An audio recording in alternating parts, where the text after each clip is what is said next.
Hello, everyone. Welcome back to another episode of the Far Off Films podcast. I don't have a cool intro for today. I'm just very tired. Um, it's a me. I've got one. Oh, okay. Don't Yeah, worry. go ahead. You can. You mean? No, I'll do it when it comes to me. I'll Okay. do it when it comes to All me. right. It's a me. Timmy from Tim Jong-un Productions, the anime boy. And it's me, Jules from the channel The Wars Man, the And dinosaur it's boy. me. Oh, nice. And it's me, Luca, and I am a woman talking on this podcast today on Far Off Hey. Film. And Hey. we have a silent voice in the chat called Pon. Yeah. Maybe I should have. Maybe I should have just said nothing and just tried to do sign language, and then that's the Last joke. episode, I was a silent voice. Yeah, Yeah. You'll figure it out. And very much not intentionally. So Yeah, Yeah. yeah. So, but unfortunate. whatever. We'll get to that when we get there. So Yeah. I still can't believe another anime recommendation. We could have had to. We could have You done. just keep the world just keeps giving you them. They just keep coming. I didn't even around. ask for it this time. It's like it was up to you guys if we wanted to do anime, and I you said mean, let Jesus decide, and You never that's showed what us. happened. You never showed us the coin flip. That decided I that. did. Did you? You didn't. You, Well, I'm sure I. No, I don't sent think a you screen screenshot or recorded it or something. No, screen you share. didn't. You didn't send us. Uh, But let's think about it like this. Even if Luca did rig it, why would she rig it for the anime one? That's why I'm confused. Like, She knew in advance what it was because she guessed correctly. Well, I knew what movie it was, but still, Mm-hmm. yeah, I don't know. I know I wanted to check out A Silent Voice again, but yeah. And Timmy was gonna end up recommending this movie probably anyways. I mean, at some maybe, point, but not right? anytime in not this soon. Like it was probably gonna be sometime in the Oh, future. okay. Yeah. So if I was gonna recommend another anime, I had at least 6 or 7 before I wanted to recommend this one. But whatever. Oh, wow. So Yeah. yeah. I mean, I wouldn't do that. I wouldn't rig it, guys. Yeah. I hope you trust me. yeah. Okay. Yeah. So okay. Wow. Yeah, I don't know. Just show us, as an American once said, "Stop the steal." The election has been rigged. Stop the count. Stop the count. Yeah. Or wait, that doesn't apply because you flipped. Stop the flip. There we go. Stop the flip. So. Just an infinitely flipping coin. Yeah, I refuse Inception. to accept. I refuse to accept. Yeah. I refuse to accept the results of this election, except when it favors me. If you So count, that's when I'll be okay if you with it. count all the legal votes, there is no Yeah, anime. I easily win. Yeah, the coin flipper you used was sponsored by Dominion, and it was created by the Venezuelans to sway you into getting me to pick anime or something, So, wow, this is getting really meta. So, references. I've been watching all the Scream movies lately, and that's just all that's been going through my head. Where it's apparently all you need to do to be meta is just reference a bunch of shit, and then you're just meta that way, I guess. So it's like Space Jam or Chip and Dale Rescue Rangers, where you're just fucking meta like that. Oh yeah. I don't know. So I find it funny that Nice. Scream even gets one sequel anime. They've literally become the thing that they made fun of. In the I was gonna original. say the fact that there are 6 sequels, doesn't that defeat the whole point of what Scream is And the supposed to fact represent that in the general? majority of them are directed by Wes Craven. It's weird. Yeah, Because yes, it does ruin the point of Scream, but also it also doesn't, because the joke is that they could be making tons of sequels, which ties into the meta-ness No. of horror movies making so many sequels. So it's it kind of works, but it also kind of doesn't. no, that was It's the weird. joke in Scream 4. I saw a bit of it last night, and the whole joke was there's stab 6, stab 7, blah blah blah blah blah blah, and I was like, it doesn't really matter if you're making a joke about. You still are the thing that you're joking about. So like that just Exactly. screams hypocrite. That just screams hypocrisy. You know, like one sequel to Scream. Okay, fine. Like that makes sense. I understand that. Two, you're kind of pushing it, but you know, you're trying to make this big deal about it being a trilogy or whatever. But then like there's a fourth one, and then it's like at that point you're just really no different from any other shitty like slasher franchise. The only difference is like you're sort of self-aware and you're sort of tongue-in-cheek, but it's like that's not the same thing though. Like I don't know, like Fast and Furious is just as self-aware, but like that's like that doesn't mean anything to me, you know? So but whatever. That's yeah. I don't know. I guess my expectations with Scream, because everyone just like fucking jerks off about this franchise, I was expecting like an adaptation level of meta-ness where it's like it actually has something to say about like slasher films, and like has and it like actually does something with the tropes in a unique way, but not really. Like Just they kind just of points them reference out. Yeah, it's just like no, they never just split there is up. literally yeah, there is literally a scene where one of the characters goes, "Yo, these are the 3 rules of how to survive a horror movie. Number 1, don't fuck," and all this other shit, and it's like, what? Is this it? Like, you're just referencing shit. You're just, like, pointing out things that everyone knows, but apparently that makes you meta? Like, I just didn't understand at all. So, yeah, so, but can't wait for the 6th one, I guess. So, Yeah, I'm not going to see it. I guess what's... Well- The funniest thing about it was that awful sorry, yeah. audio. Anything, edit you're in the trailer. also aiding to It's like, the Scream kind of, movies "Ugh, I'm out." continuing. If you are the silly audience member that is going in to still see them, to add to the sense of them getting more money and all this stuff. So, in a way, you've still been tricked by the meta-ness to go in to see more. So,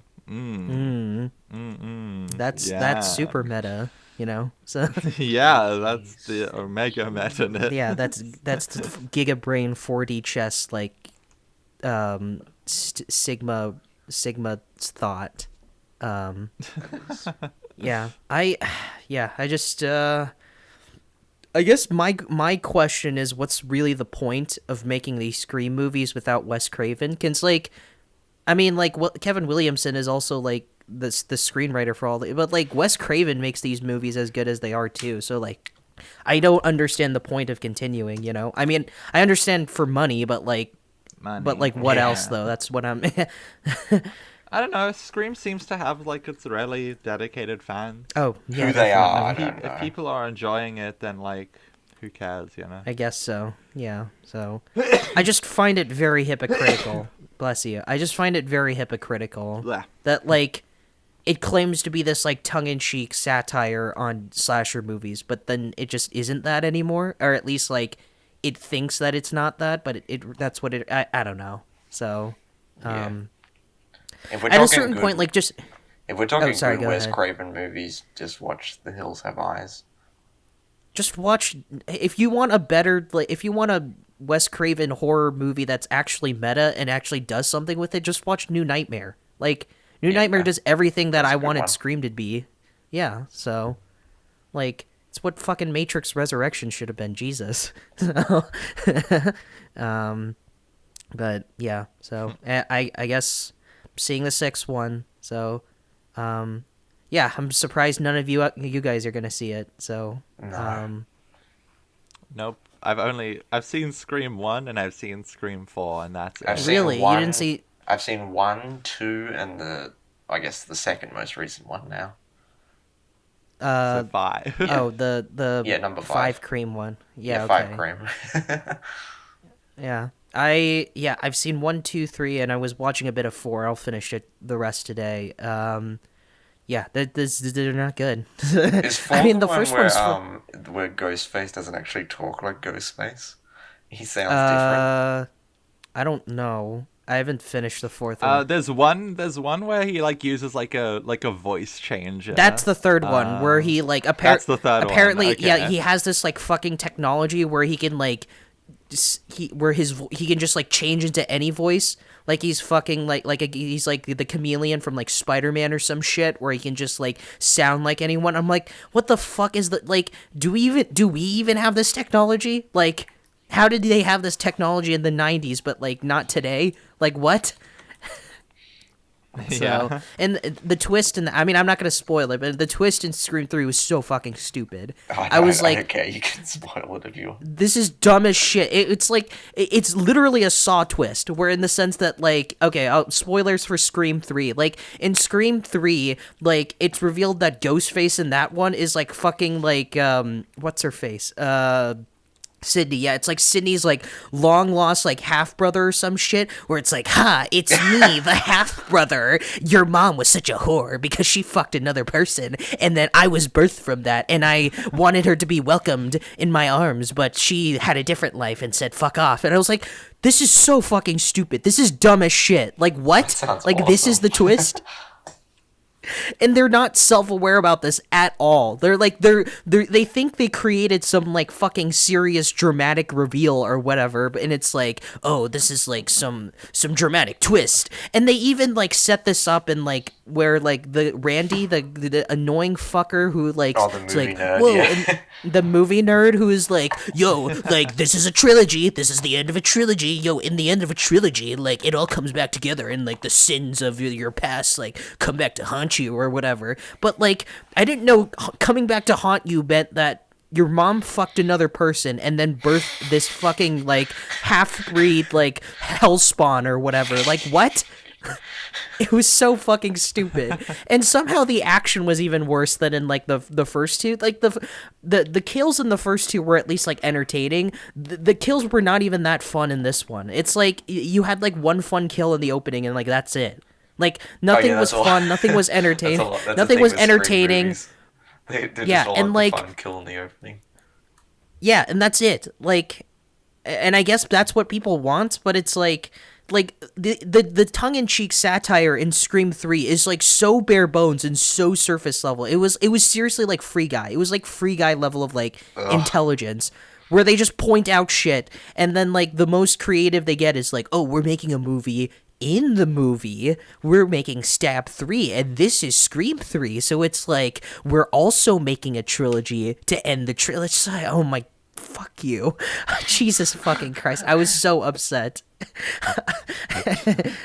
So yeah, that's the twist in Scream. It was like, and it's funny I mentioned Saw, because in Scream 4 they fucking reference Saw in one of the movies, like in Stab 6 or whatever. They're like, oh my god, I hate Saw. Like, Saw is nothing more than torture porn bullshit. Like it has nothing to say. And I was like, Saw is more entertaining than any of these fucking Scream movies. Like, fuck off. Like, so whatever. Anyway, I don't know. Some of the saws are so fucking bad. but they're though. so funny though. They're so hilarious. I like Scream 4. I can't remember when I watched it, but when I did watch it, I remember liking it. Yeah, I don't know. I guess like the reason why I'm just so upset is that I guess I expect higher quality movies, you know, like, because this is like Wes Craven, you know, like this is the guy who made Nightmare on Elm Street. I expect like a little more quality than like, you know, what I've been given, you know? So, but whatever. What can I do? So, anyway, enough about Scream. Jules had some news or some shit. What are we talking about today? Oh yeah, so the thing I wanted to bring to everyone's attention today is Sure. our famed TV show showrunner Sam Levinson Oh god, I know where this is heading. and some of the shit that's happened on his new show. Yeah, I'm curious to hear Lucas' thought. I have not seen Euphoria. I have not seen anything from that this fucking weirdo has made. So I can't really comment on this other than Did you not see Malcolm and Marie? I think I tried watching it, but then I just like gave up on it. I was like, this is fucking bullshit. I did not care about anything so I can't really comment on this. But Sam Levinson just comes across as a weird fucking guy. Cause like wasn't that also a big deal in Malcolm Marie? because wasn't that also a big deal in Malcolm and Marie, where it's like there was like a huge fucking age difference between John David Washington and Zendaya, and like Sam Levinson was like using a black man's experience to basically complain about his experience or some I was like, this guy comes across as a fucking weirdo, like Jesus. Yeah, I mean, I watched. Yeah. I know, Luca, you're a fan of Euphoria, you know. Yeah, I Is watched, it good? I didn't. Euphoria is great. Okay, it's really good. I didn't come. I never had the watched time 2 to watch episodes. Euphoria. Yeah, I watched 2 episodes of it, and I was like, this is fucking boring, and I just stopped. Oh really? Yeah. Wow. What? Yeah. No, Euphoria is good. How can the second season, like, people don't really like, but I still really liked it. Okay. It kind of really fucks up the main characters, like the main 3. Oh yeah. But everyone else, like they do so well. So it's weird, but like, yeah, it sucks that it's associated with Sam Levinson, and especially the shit that came out like around like Euphoria season 2 and like the shit with that, and then that is now leaked into like this stuff, and the guy just seems like a weird. He just gives wants to off make, like, really porn or weird something. vibes. Yeah. Yeah, he just wants to make like really like erotic stuff, but like centering it around like teenagers. Like, I guess there is a kind of a point to it. Like the show is trying to say something, Euphoria that is, but like there was a point to where like he wanted to make the actors do shit that they were just really uncomfortable with, and then he was like, okay, you don't want to do this, then I'm cutting your screen time. And then yeah, that's like a fucking asshole thing to do. Yeah. He just seems like just a weird guy. Euphoria is a good I mean, show, if there's though. like a point to it, then like sure, like it's not like I'm against that. It's just like there needs to be a point to it, and like from what I understand about The Idol, that's what this new show is called, right? Like apparently, like Sam Levinson was still involved, but like so they got Amy Seiss. I forgot how to pronounce her name. But they hired someone else to direct this, like the episodes, and from what I understand, and with The Weeknd, and from what I understand, the show was like more of like a feminist drama or whatever, like someone who's like being manipulated and being like abused by like this like self-help guru. But then Sam Levinson kind of like threw that shit out the window and said, "Fuck you! Like we're gonna make it about The Weeknd and how like." The Johnny Depp's daughter's like really into like, you know, being like dominated and abused. I was like, what the fuck? Like this sounds less like a drama and just more like your porn fantasy, but you're pretending it's like high art. Like what? Like yeah, and it like hearing all this news just makes like the weird like sexual stuff that happens in Euphoria like even more creepy, like when you start to think about it. Like I think the way that it's used in that show, like it's not added when you like, just because of like obviously this kind of stuff happens, albeit in an exaggerated manner, but it's like, is that what you really intended, or did you just want to show teenagers fucking? Yeah, I mean, there just comes a point where it's like this just seems like something that you're just like that just makes your dick wet or some shit, you know? It's like, are you actually doing this for art, or are you just really just getting off on this right now? Like, what? It's like that's like kind of an issue, a dilemma I have when I see feet in like Quentin Tarantino movies or whatever, and I'm like, is this like vital to the movie, or are you just showing this shit because like you really wanted to get hard that day? The feet you know? stuff in like Tarantino movies, that's kind of like a running joke in his fan base now. Like people are like, oh yeah, there's the feet. I mean, at this point, it is. But like back in the day, it's like, is this vital, or just like, did you really want to see feet that day? It's like, I don't know. So, yeah.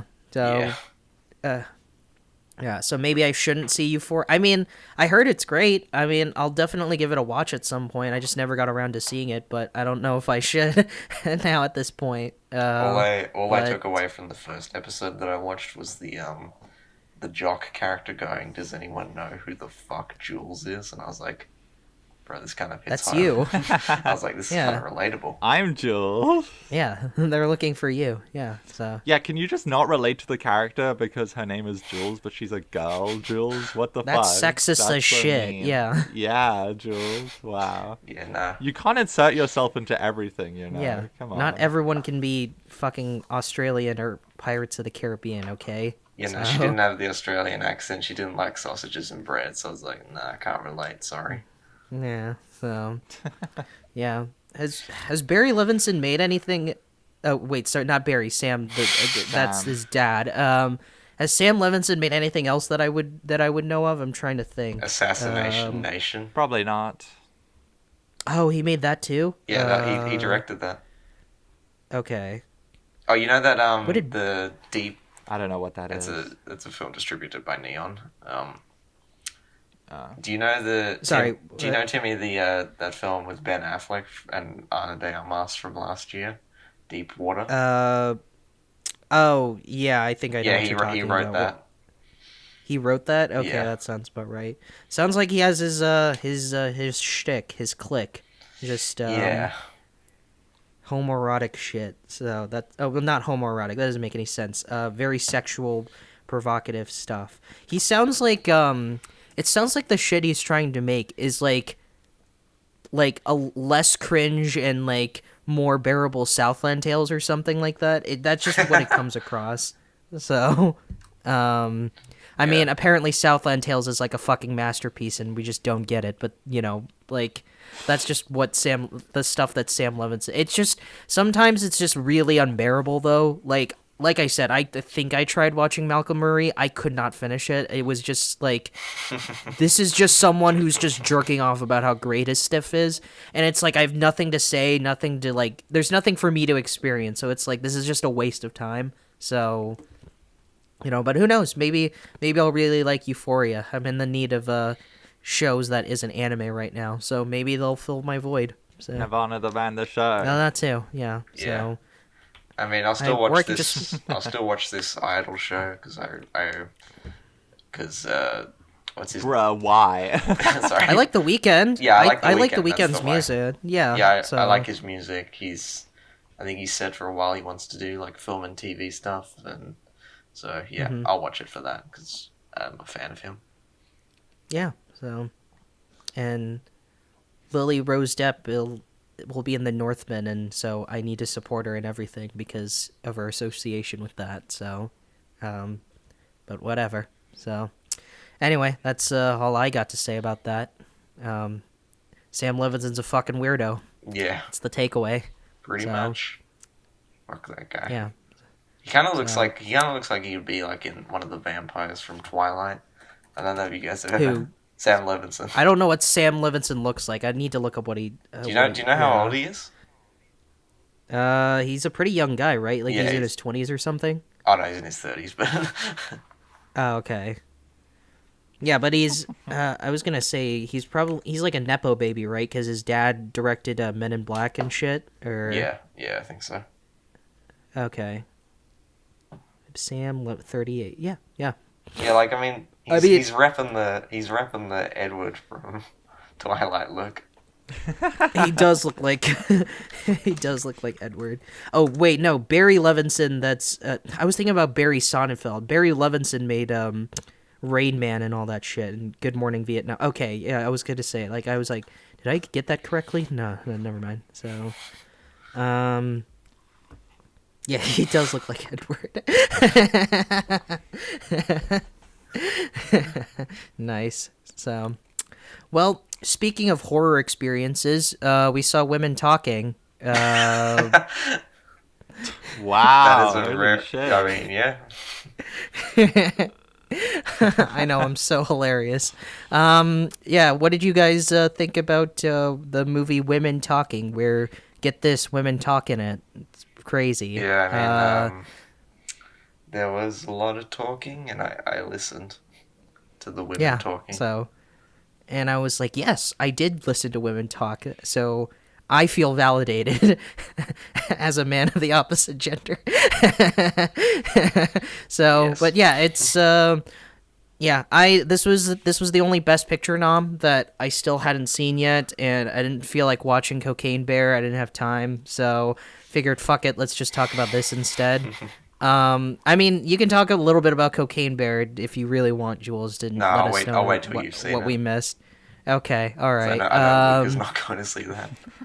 It's coming out on digital. There's no way. It's coming out on I'm digital watching soon. that. Apparently, it's not bad. I mean, it's coming out on digital soon, so like I'll have a chance to see it in a bit. But yeah. I'm waiting for a Cocaine Shark.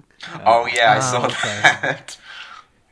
Oh yeah, are they making a sequel with a shark this time? No. The Oh my Asylum God. has made No, Asylum made Cocaine a Shark. movie Oh called shit! Cocaine Really? Shark. Okay. Yeah. which is kind of That's funny because the hilarious. concept of Cocaine Bear kind of feels like an Asylum film already. It sounds like a shitpost film. Like I can't believe they spent $30 million on a shitpost movie. It's a Reddit film. It's a film made for Redditors. Directed by Elizabeth Banks, because that's who I think of when I want, just scary horror movie with bears. So Yep. I guess Iñárritu was like unavailable that day or something. Or Oh my god! Imagine if he directed Cocaine Bear. he was just The cocaine cut, the Revenant cocaine cut. He would have cast Leo DiCaprio in it. yeah, Yeah. and Tom Hardy. Yeah. It's like a mix of like the Wolf of Wall Street and like the Revenant. Oh man, co-directed by Martin Scorsese and Alejandro Iñárritu. Like that would have been fucking wild. Oh yeah, Like it's got holy like shit. the Alfonso Cuarón like one take shots and stuff. No, the entire film is shot in one take because they really want you to experience the traumatic horror of a cocaine like bear. Birdman. Yeah, Jesus, these are all great ideas. They should have done this instead of whatever the fuck they end up doing. Yeah, so, yeah. So I mean, I heard it was just mid. And I don't know if you can because you. Very good. Yeah, you saw it, so you can just... Yeah, we can talk about it some other episode once I finally see it. But we're not talking about that horror experience. We're talking about this horror experience, women talking. Anyway, as I was saying, this was the only Best Picture nom I hadn't seen, so I figured we all talk about it. And, yeah, it was good. It was pretty good. I can't say that I was, like, wowed by it or anything. I can't say I was, like... I thought it was, like, anything extraordinary. But, like... I think definitely what it has going for it is its performances. Like that seems like the main drive of the movie anyway, just like watching these like actresses like essentially act, because it was kind of like it was almost more like a theater show than like a movie, if that makes sense. Like it was very theatrical. Yeah, like I haven't seen 12 Angry Men, but like from what I know about 12 Angry Men, like it felt like that kind of movie, except with women instead this time. So I guess.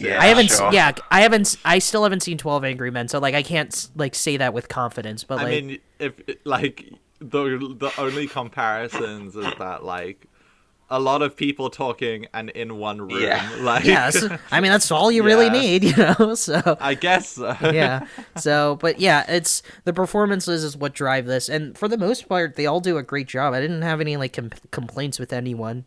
I wish there was more Frances McDormand because I fucking love her. She but was like probably the best part of the film. Yeah, and she's just like gone. It was like Knock at the Cabin, where it's like they killed off the best actor, and then just like and then just nothing else happened. I mean, this is nowhere near as bad as Knock at the Cabin, but it's like, like all the performances were great, but I think like that was just really the main takeaway I got, where it's like everything else was just kind of fine. The directing was kind of fine. The cinematography was kind of fine. I quite liked the music, but they definitely like spammed it a bunch. It was an enjoyable experience, but it was still a very passive experience. I'll just say that. So, Yeah. But I don't know. What did you guys think? I mean, I was fine with it for the most part. Like, the cinematography was fine, performances were fine, but I really hated the fucking color grading on it so my much. God! Thank you for pointing that out. Ugly. It looked like Emancipation, the Will Smith film. at a certain point, I thought I was watching like one of those like fucking like medication like doctor's prescription commercials where it's like, have you ever been drugged with cow? Has this ever happened to you? Have you ever been drugged by like cow tranquilizers or whatever? And I was like, what the why does the movie look so ugly? Like in terms of its color, like holy god, like it eventually like just yeah, it eventually dropped the gimmick because like the movie started looking normal like halfway through the film, but it's like, oh my god, like the color scheme, it looked like I was watching some shitty Zack Snyder movie or whatever. The color scheme looked ugly as fuck, like Jesus. So yeah. What did you think, Luca? Yeah, that was probably the weakest part about the film. Yeah, the color grading, but even I didn't mind it that much. It kind of presented itself to feel like those old 16th century kind of shit, you know, like. But it took place in 2010 though. Gray and dull. Yeah, it did. So that's why it just was weird. So anyway. Well, I think the point of it was kind of like to trick you into thinking that that it was like set in like a very old, like old-timey kind of area. I guess that's true. Yeah. And then it kind of like slowly unravels itself to be actually no, this is just like a Mennonite community. Mm-hmm. This shit happens in modern times. Yeah. Yeah. And apparently it's based on like true events, because I looked up like what the movie was based on, and I was like, wow, like this is fucking wild, you know, that all this happened in real life and shit. Pretty wild. So yeah. Mm-hmm. Yeah. Who would you say? But yeah, I really liked it. Oh yeah. Like it wasn't perfect, but I still really liked what it was. Mm-hmm. Like, yeah, you guys was talking about Frances McDormand, but I think Jessie Buckley and oh yeah, she was great. Fuck, yeah. What's her face? Claire Foy. I think they were absolutely the best parts of the film. Mm-hmm. Yeah, like I said, I love their characters, and yeah, like the film was very interesting, and like the type of stuff it decided to explore, and like even how they open it, like I said, like it kind of opens and you think like, oh yeah, this is like the fucking 16th century. Yeah. Yeah. And they start talking about like rape and stuff and how they've all been like abused and assaulted and attacked. But then when it does slowly unravel itself to like being set like in the 2010s, you're like, holy shit, that's just even more fucked up. Yeah, like it's even more like this is fucked. Yeah. So yeah, I like it starts off at an interesting point where like you're like, oh yeah, women in a time like this in the 16th century, like it would be really like taboo for them to complain and like flee their colony because of like an event like this, but like yeah, as I said, like again, as it slowly reveals itself, it's like, oh shit, wait, they're just in this, like they could leave at any time. They are putting this upon, well, not really, but like they're in this Mennonite community, and it's just like a kind of fucked environment. Yeah, like that they've been forced to live with. They have to make a decision to leave. Yeah. Yeah. Oh yeah. The thing that didn't get any nominations. So yeah. Yeah. I understand where you're coming from with that, and like that to me, those were the best parts about the film. I mean, going back to the performance, like, no, I don't think anyone did a bad job. I think everyone was great. But yeah, Jessie Buckley in particular was like probably my favorite, aside from Frances McDormand. I guess just like my kind of major complaint was just like, it starts out with a strong opening. I really liked the opening of the film, but then it just kind of stagnates throughout the whole movie, because it like because the only times where I was like, oh wow, like this is cool, is when when they have those reveals, like when like the truck driver comes in and like it's revealed it's 2010, but like it just felt like this kind of repetitive cycle where they just like, rather than moving the plot along, they just kind of are in this cycle and they just keep talking about the same thing about the same topic. And I get like there's a point to that, because like that's how like that's how democracy works. That's how like these like councils and like these meetings work. But like it just kind of comes there was just at a certain point where it was just like I was just kind of waiting for the movie to just get on with it, I guess, because like the movie has this other subplot with Rooney Mara and like Ben Winshaw that I just did not care about. Yeah, it was like Paddington. Yeah, it was just like it was so unnecessary to the film, and it was like this like other thing where it's like this did not need to be here.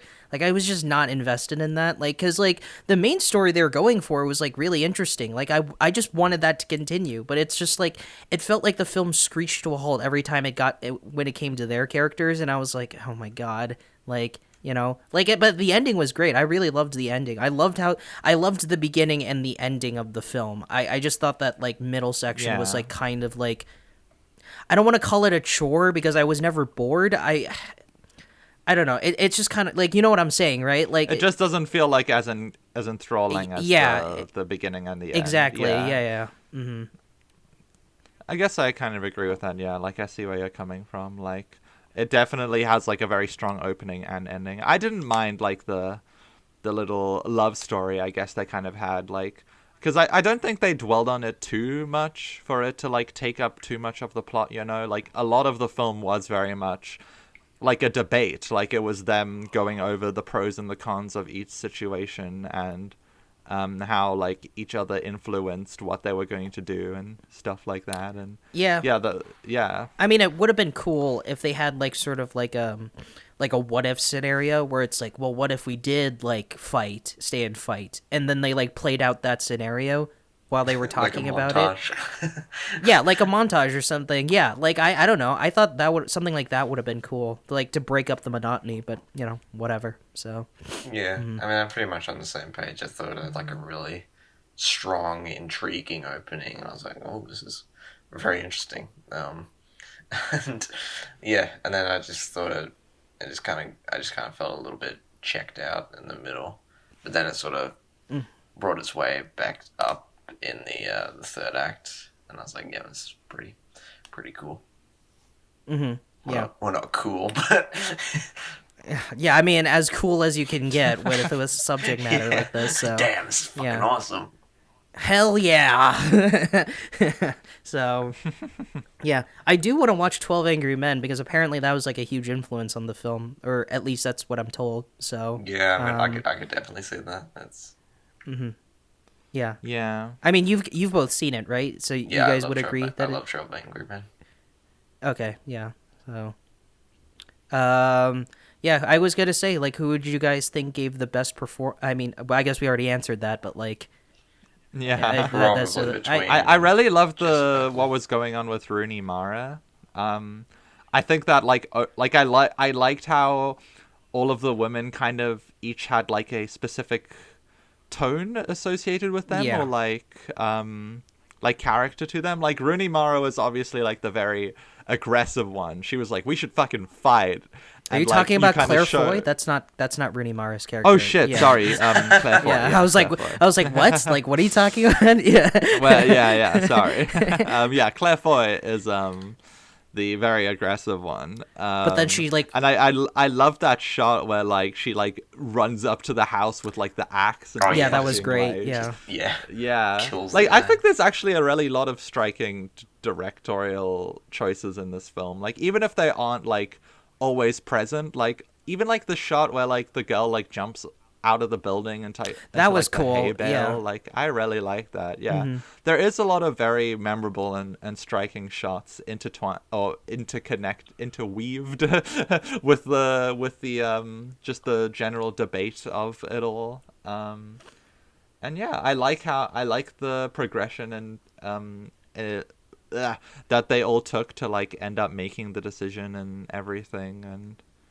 And yeah, I love that. I really like that there wasn't any like stupid conflict by the end where like they wouldn't be able to escape, or like one of the men found out and like one of the children was being a bitch and didn't want. Okay, well that was I mean that happened. Yeah, so it wasn't like too present in the film. Like it wasn't like, oh, they needed to spend 10 minutes like trying to convince this child to come. Like they kind of sort that out quickly, and it like kind of relates to one of the character's attributes, and it's like I also like the implication Yeah. of that scene because like Yeah. Claire Foy, because I also agree. I thought she was the most interesting character out of all of them. Where like she's Yeah. very aggressive and like she's very like we should like stay and fight, like we should kill those fuckers or whatever. But then like she slowly like warms up to the idea of leaving, not because she wants to, but because like that's kind of what's like that's sort of what the situation is like at hand. Like that's kind of the best way to approach the situation because she slowly like is coming around to the fact that like look, like fighting would like put my children in harm's way, and like she clearly Yeah. cares about her kids, you know, because like there was that scene where like like the one of her kids like just wanted to be like cradled or whatever like during the meeting, and like she took the time out of her day to like take like she clearly cares about her kids, but then when she like says to the little soy boy, she's like, you're coming with, I mean there's no dialogue in that scene, but like you can tell that like they're having this Yeah. like Like, angry come on. confrontation. Yeah, and she's and she is essentially forcing him to come with them, even though he himself didn't want to go. And you can tell from like Ben Winshaw's character's like perspective, he's like, I mean, this is what I'm saying. It's like if he doesn't want to go, you can't force him, because if you force him, you're just going to make him like really unhappy and like essentially like deepen some gaps or whatever. Because there was that cool shot that I liked where when Claire Foy and the young soy boy like were walking together, but there's like a fence like blocking both of like them from like getting close to each other. I thought that was kind of That was cool. a very Like great shot. there was a lot of great implications, you know, and like I said, yeah, you're right. Like things like that, and like the girl like jumping out of the like the barn or whatever. There were like some cool directing choices I liked, but like I felt like those were more like in between, like really just nothing monotonous. Like okay, that's an exaggeration. Like those felt like just like exceptions, like just more surprises, like oh that's kind of cool, but like the rest of the movie isn't like that, I guess is what I'm saying. So but yeah, but there were like some cool characters, and there were some cool like little implications that I really liked. So, and Jessie Buckley's character, I really liked her character as well. Yeah, so Yeah, I thought it was Yeah. the intent behind the framing was very clear, and I thought the cinematography was all very good. It was just that fucking color palette was just kind of ruining it for me. I seriously can't like I don't know why they did that. I don't know why, Yeah. and they end up ditching that anyway. So it's like, what the fuck was the point, you know? So Did they? I thought it looked pretty consistently like gray, bluey. see, like, I thought throughout the whole film. like lit up in terms of color like halfway through the film, like because like by the end it was like basically looked like a normal movie. I was like, okay, so I guess we're just losing this like gray like ugly color Well, scheme. then if Yeah. it was lighting up, maybe that's kind of like a point of the film. Maybe it's trying to say like, hey, like the closer they are to leaving, like the brighter and like the less dull and like gray like their situation is. So maybe that was a part of it. I thought it was yeah. just to try and convince people that it was like set in like the historical times or whatever, because it's like That too. That's another. because you know how like yeah. Ridley Scott's like historical films are all like have the miserable Game Yeah. of Thrones color palette. all of his films look like the ugliest fucking shit ever. Yeah. So, I mean, not in terms of cinematography, in terms of like color and stuff. Like it's like he technically has nice looking movies. He just ruins them by just the shittiest color like choices ever. Or like so Battle of the Bastards would be a better example. I was thinking more like the Long Night, like. No. Except instead of ugly color, it's just darkness. Yeah. So, yeah. So, yeah. I mean, I guess in that sense, like, I guess I kind of understand why they went for that. It's just like it was just so strikingly distracting, though. It's so strikingly disgusting and distracting. Like I seriously couldn't get over that. Like I only could get over it when they just stopped doing it. Like that's just seriously just how I felt. So. But I didn't think it was that awful, but yeah, Yeah, I mean, definitely it wasn't like the- a deal breaker. It the didn't weakest like part ruin of the movie, film. but it was like it's very annoying. yeah, but All right. yeah. So, Yeah. Yeah, what are the chances this wins Best Picture? Probably slim. Yeah. Yeah. Yeah. Yeah. No, the love was not there in the. I think it only got nominated for 2 things.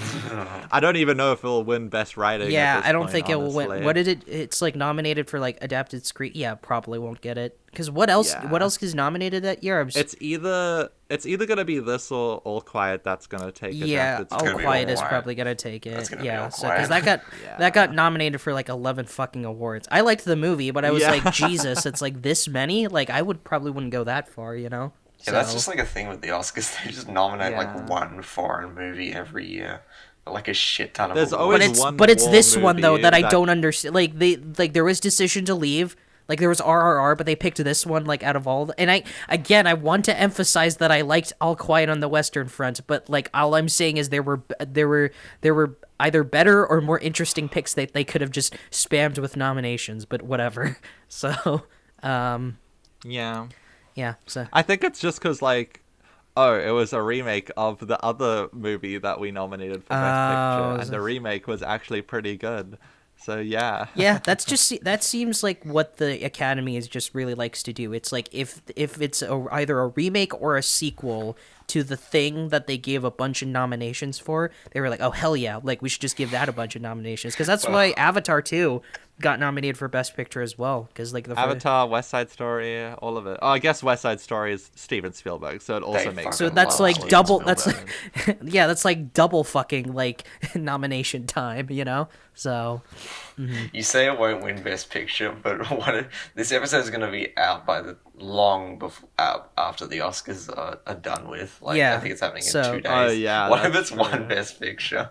We're going to look like Yeah, such then we'll fucking just be- idiots. Yeah, if it's one Best Picture right now, we're all just like, Yeah, we're just fuck. stupid No, fools, I yeah. don't think. The love isn't there. If it was gonna win Best Picture, it would be nominated for more shit. Yeah. I think the fact that Like, it's not yeah. nominated for directing means that I'm it's just not going to not say gonna get. anything in case I'm wrong.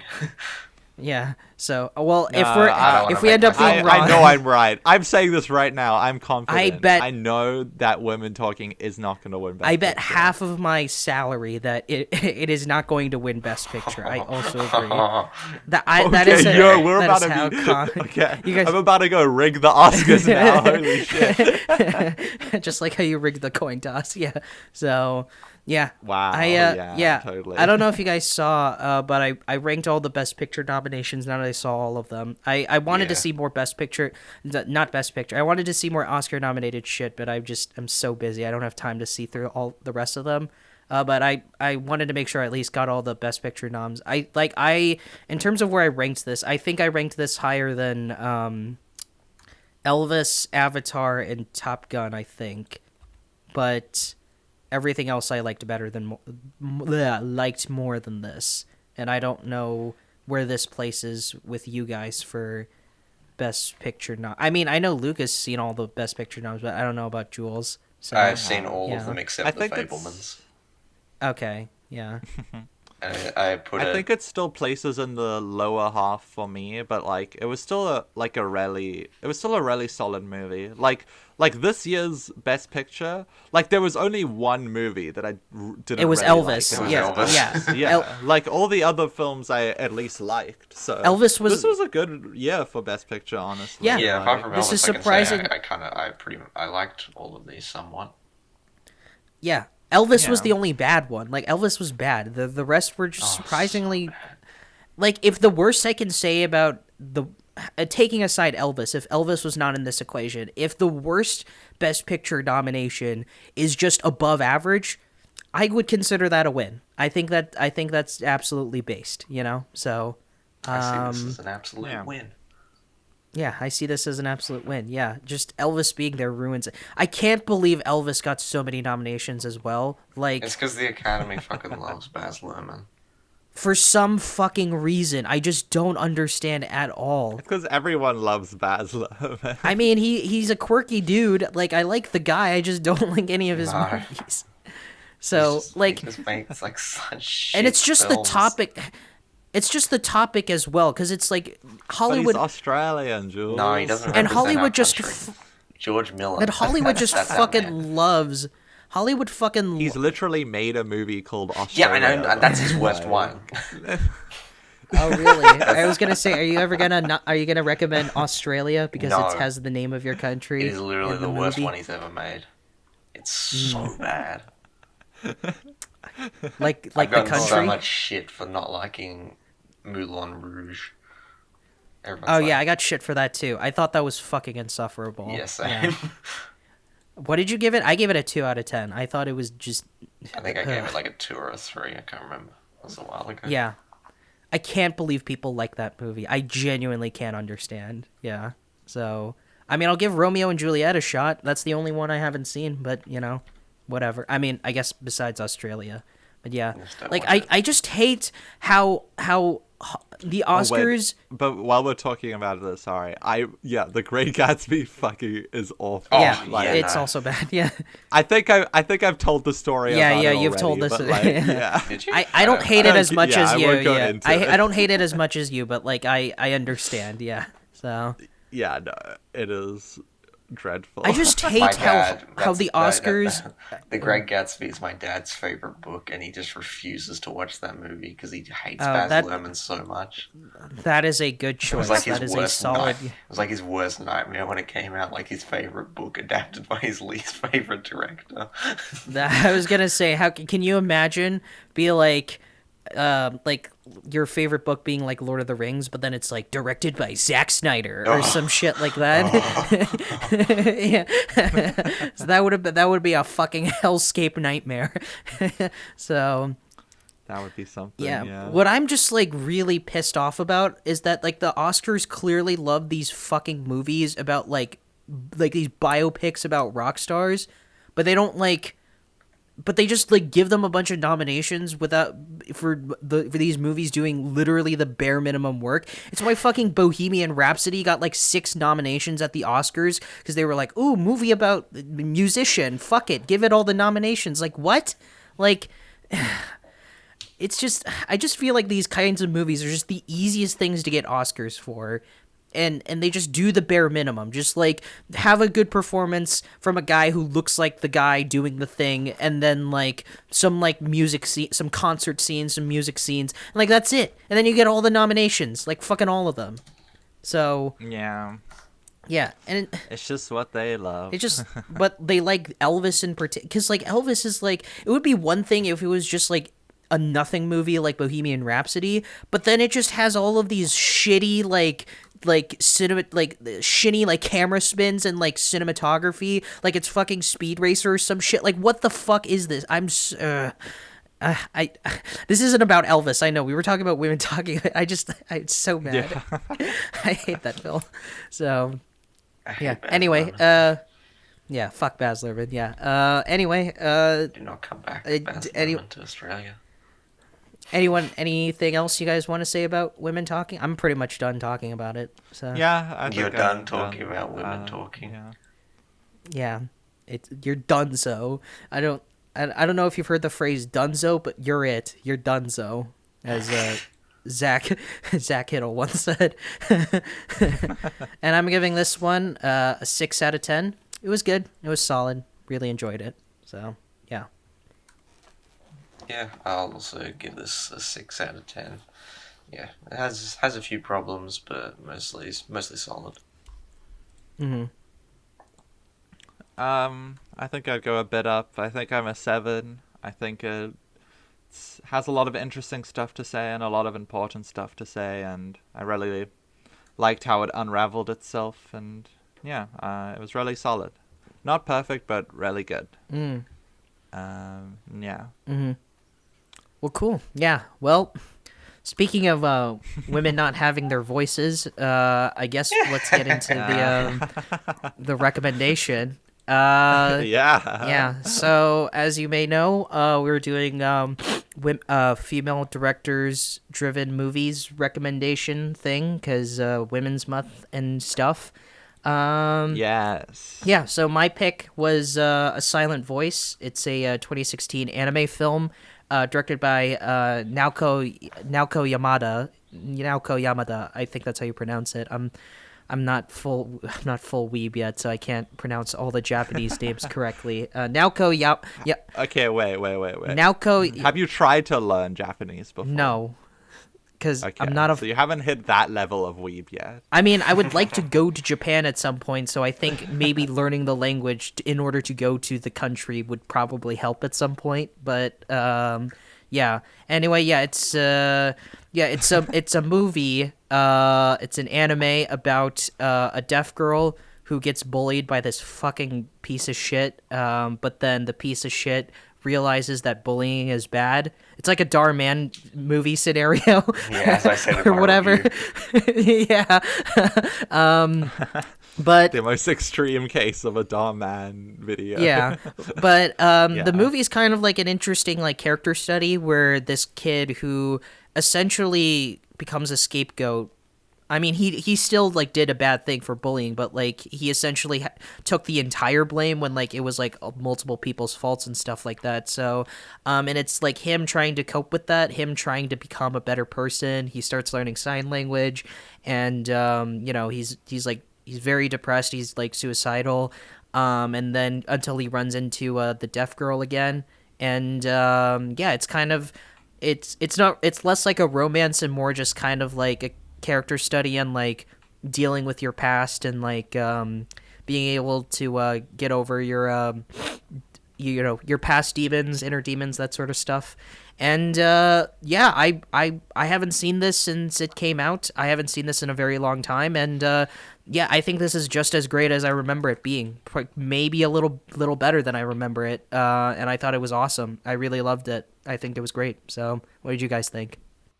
I thought it was pretty good. I've kind of been spoiled by the Makoto Shinkai films when it comes to animation, so I was like, I have too high of a standard now. So I guess the animation didn't impress me as much.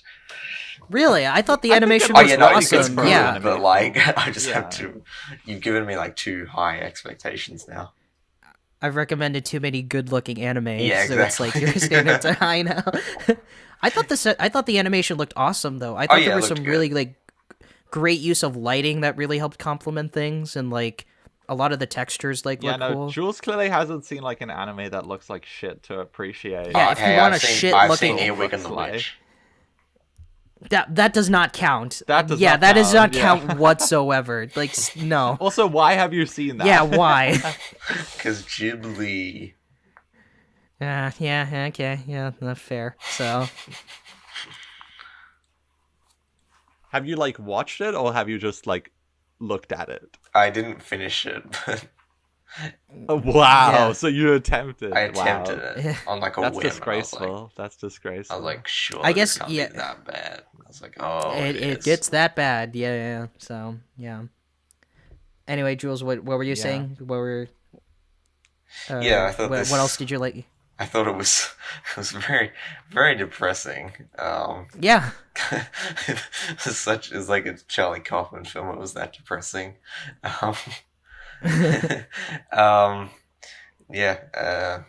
Really, really great. Very interesting characters as well. I thought both of them were very well written. Especially the deaf girl. I forget her name.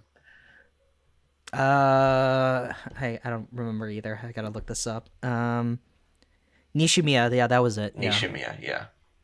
I thought she was really, really good.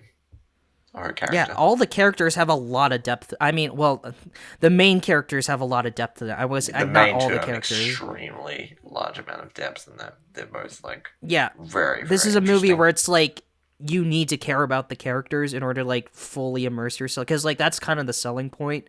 Just be like, this is a movie about these characters, and you're either in or you're out, sort of thing. And I was totally in. I cared about what they were doing. I cared about their characters. Like, I really liked their interactions. You know, like it was sweet, but in a depressing way, if that makes sense. So yeah. But yeah, Luca, what are your thoughts? Yeah, I like this movie. I think like in high school, like one of my friends that I kind of talk to now, but not really. This was like his favorite movie. Oh Like, wow.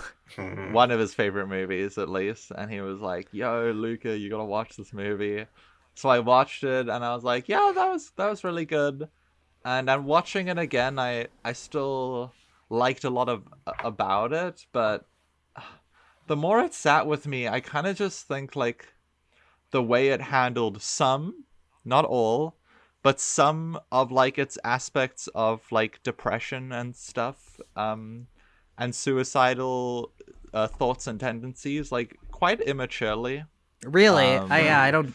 Especially like for someone that has kind of experienced stuff like that, won't go into it in depth at all, but yeah, I just think some of the stuff that it kind of brushes past, especially like, okay, I'll get into what I like Yeah, about it you don't first. have Like, to. there Yeah. is stuff that I really like about it. Like, I loved how it like visually like showed us that he'd like blocked out people like by using Yeah, all I the love X's, the and how the directing. X's The directing is like like fall off fantastic. people's faces and stuff. Hmm. And there is like certain aspects to the characters that I really, really like. Like, I kind of like this kind of little redemption story, and how um he is trying to kind of find his place in the world again and put things back on track. But it's just like in a film where like two separate characters try to kill themselves, and the people around them kind of brush it off and like treat it as somewhat as a joke, is just, Yeah, I that think was that a is just bit. really immature. Yeah. They And treat it as like really. really, What do you mean when they treat it? the Because I don't. kid's mom like quite literally treats like the son killing him, trying to kill himself, as a joke, and it's kind of Really? I don't- like, not that's- doesn't sit well with me. That's not what I got out Um, of that. She was genuinely terrified. She was like, because she like when she put the lighter under the envelope, and like she was like, if you don't like, she was. It's kind of hard. I don't really get this. I like I didn't get that impression at all. Like she was genuinely scared for her son. Like she loves her son, and like the idea that he was gonna take his own life, like that scares her, and like it's why she goes through like these extremities. Like that's what I didn't get the idea that she was mocking it at all. Like I just don't I agree mean, with that. she Yeah. in that one very specific moment she does do that. But like right after that, she like makes a joke about it, and she's like, "Oh, you better not go off and kill yourself," or something like that. And like, I think like the way she handled that situation was just See, that was kind. Yeah, a bit I view weird. that as more of like a Like- passive aggressive type of comment. I didn't get mocking from that at all. Like I don't and know. like I don't know, like that interaction happens, and then it's kind of just brushed off. Like no, at no point are any of the characters like seeking help or going to like Therapy. Like the whole movie is like kind of them just trauma dumping at each other, like the whole group, for like the whole entire movie, and then at the end like it just gets resolved very quickly. Yeah, this is gonna And be a I think misery that spiel. is something that I Yeah.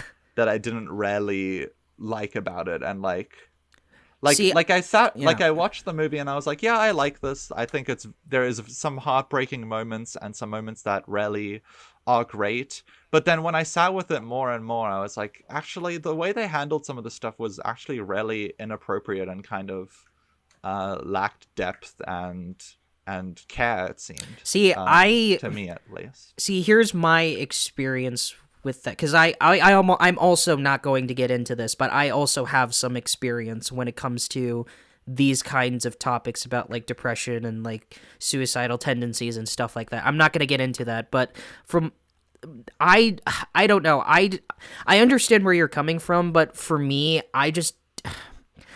that's not really what I took away from the film. What I took away from the movie was essentially what you were talking about, like the genuine heartbreaking moments, because like that scene where Nishimiya decides to kill herself. She decides to jump off of her building, and it's like they don't set. I guess you can say you don't set that up in any way, but at the same time, that's not really something you can set up, because it's like that's people just don't plan things like that unless it's, I mean, I get in the case of the main character Ishida, like I guess he did plan it out, but like some characters just like think it on a whim because like they just hate themselves so much, and you can see like glimpse into her inner personality where it's like through like the niceness and like through like the lovingness of her character, she's like a genuine broken person. Like when that one girl, I forgot her name, like the fucking asshat piece of shit, she was like, what, you ruined everything, like why are you here, like why can't you just go away or whatever, and she's like I'm sorry, like I don't hate you, I hate myself and stuff like that. It's like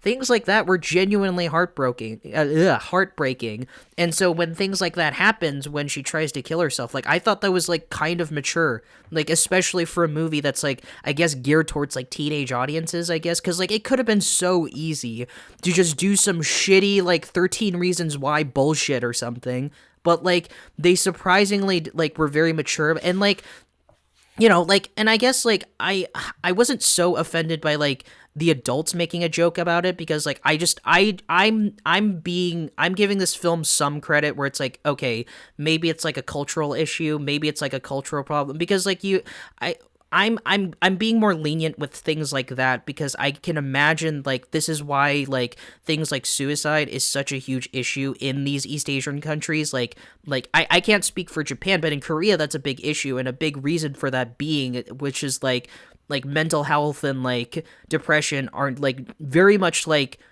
serious subjects that aren't taken very seriously at all, and like at least in Korea. So like when adults make jokes like that, I don't really think twice about it, because it's like, I mean, that's just like the cultural like sphere that's created about this topic. I mean, it sucks. I'm not saying it's good. I'm not saying like that's justifiable, but like all I'm saying is like I'm giving the film some leniency because of like what I can imagine is like the cultural landscape created behind that topic. So like when the shit happens in the movie where like, you know, like that scene where like they like Ishida gets out of the hospital, and like they're just, and they meet each other and they're breaking down, and they're like giving this like vow to like stay alive for the other person because they cared like that deeply for the other person. Like I thought that was really touching. I thought that was really awesome. I think the film is very mature for what it's going for, you know, like it's not some shitty 13 Reasons Why where it's like, damn, this sucks or whatever, society and shit like that. It's like, no, it's like,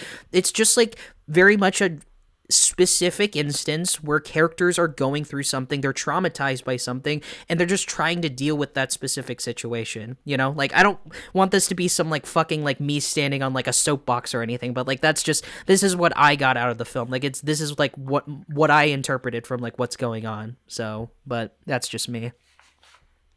Yeah, I mean, I thought. Yeah, I don't really. Oh, you go. Yeah, you can go. Oh, okay. Okay. I mean, what I got out of the film was just like the way it just kind of portrayed the bullying of the deaf girl, and how him being like solely blamed for it like affected him for like that was fucked. Affected him for the rest of his life, basically. Like he was ostracized. Like he can't even look at people as we see without the X's appearing. And I thought the way it just did all of that was just very, very well done and told and mature and stuff.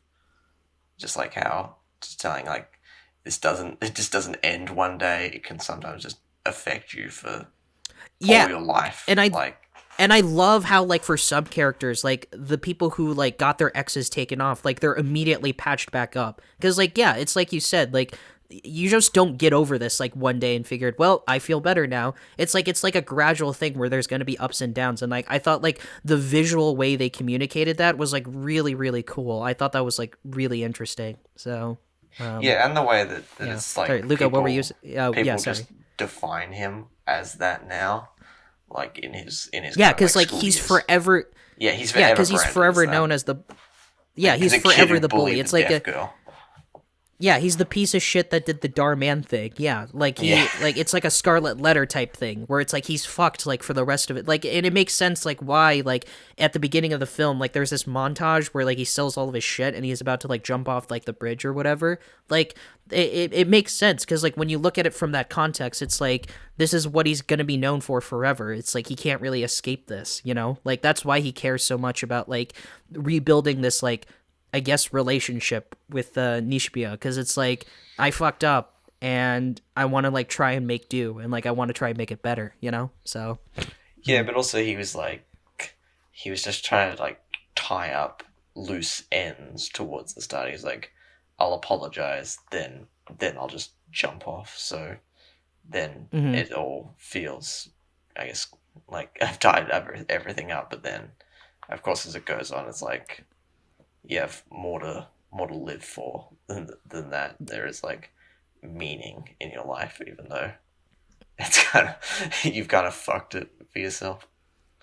Yeah, like I think the emotions that they wanted me to feel, I think they not only did a good job communicating that, but I think they earned those emotions as well. You know, like kind of like Your Name, like it's like which also came out the same year as this movie. It's like it expected you to feel certain emotions, and I thought those emotions were very earned. So, yeah. Yeah, I don't know. I don't think my problem with the film was the fact that they decided to include the characters attempting to commit suicide. I think my problems are just how the characters react to not just the people trying to commit suicide, but also just like how how everyone is feeling and how like everyone bounces and interacts with each other, because like a lot of the film is just like these like just people being depressed at each other. Yeah. And that is like just an environment that is just not good for any of them, clearly. Like, this group of friends should not be friends if, like, they're all just gonna be constantly, like, whining and being depressed and, like, crying at each other. Yeah, it's fucked. And, like... And, like, yeah, like, there's not a point where, like, anyone, like, attempts to seek help or anyone even attempts to grow, rarely. Like, that bitchy character is a bitch the whole movie. Like, she doesn't grow. And the two main characters are depressed the whole movie, and nothing happens with them. There's not a point where like they attempt to and I don't know, I just think like I guess I would agree, like that's like some of those moments like the film like repeats itself quite a lot. It's like, okay, the group trauma dumps at each other, and then one gets upset and leaves, and then they try reconnect, and then they all trauma dump at each other again, and then the one gets upset and leaves, and then at the end it all happens again, and then the one trauma dumps, and it's like yeah, like they like, I know that they're like kids, and I guess that kind of makes sense, but like yeah, just like the way like some of it was handled I just didn't really like I didn't really vibe with it. I feel like, but there is also a lot of moments that I think are handled extremely well. I feel like the first like acts of the film where we're like provided all this context through the bullying is like, it's like so heart-wrenching. It's like, holy shit. That opening 40 minutes or 20 minutes, however long it was, like that was genuinely traumatizing. It's like, Jesus, you know? That's probably it's the like, best bit of the film for me.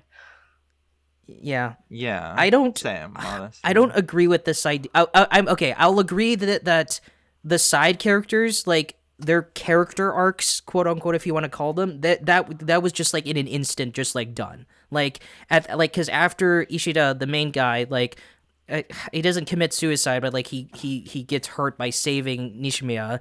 Like they just like change on a whim, and I was like, okay, this is not acceptable. Like you can't just like stop being an asshole like just in a minute, and you can't just like those two characters, the one with the yellow hair and the one with the short brown hair. They just like I'm gonna stop being a passive aggressive asshole, and I'm gonna stop being a coward. Like what? Like no, like what?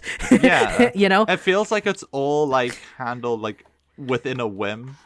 Like, And then I feel like They change a lot like, of the scene to side scene. characters, it's weird because like Yeah.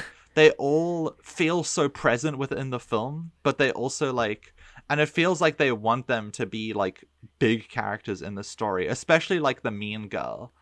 But like I don't think the mean girl even like apologizes or like has any growth to like the type of shit that she did and like how she I mean, completely it's fucked with implied that everyone. she and Nishimiya like worked it out, because there's that montage where like she stands like out in front of the hospital to greet her like every time. So it's like implied that Yeah. like they like patch things up. I mean, I think I would have been much preferable if they just like flat out showed something like that. But you know, like there's at least that. So it's like I'm not gonna like take. I mean, I'm gonna take points away for that. But like still, it like they still did the thing.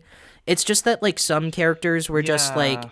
So like yeah, and then there's that character with like the red hair that the main character is like, you're a stranger, you don't belong here, and he's like, Yeah. and then he's like, I'm sorry to that guy, and I was like, who are you? Like, I don't even remember Yeah, who you exactly. are, you know? Like, yeah. yeah. So And then like that, like the dude's kid, like not the dude's kid, like the dude's best friend who was like super protective. Like he was just so annoying. I was like, "What are you doing?" oh, bestie? Like the guy who looks like me The- but with green hair, yeah. Yeah. yes. He was like, "Oh no, he's my best friend. You can't like be friends with him." Like, what? What the fuck are you? What? That's like I was okay with that. That was just an anime trope that I was like, okay, like that's fine. So all right. yeah. So Well, yeah. I do kind of want to push back on this idea of the film being repetitive. I mean, like, if that's how you felt, like, I can't take that away from you, but that's not really what I got out of the movie. I thought it was, like, I thought each scene had a lot of purpose, and I thought the way certain scenes were shot had a lot of purpose. It was, like, a natural progression, for the characters, because, like, you know, like, I really liked that montage where, like, the main character is like going out with like the Nishimiya and her sister, and he like kind of like fakes being happy. He's like, ha ha ha, I'm laughing in like the movie theater, and like, you know, they're having a nice time having lunch or whatever, but you can tell that's like very like, you can tell how like transparent, that's the word I was looking for, it is. And it kind of culminates to that scene where, you know, she tries to jump off the building. It's like it felt like each scene was purposeful, and each scene was like a natural progression to the next. You know, like I understand the idea like of it being repetitive, because it's a film that's, like I said, it's like an in or I just think the out type of thing. structure So is very repetitive. that's fair. Because it's That's like, fair. Yeah. it's like, oh hey, meet this friend, reconnect with them, they join the friend group. The friend group has a falling out. Oh, meet this friend, they join the friend group. The friend group has a falling out. Oh, meet this new friend. They joined the friend group. The friend group has a falling out.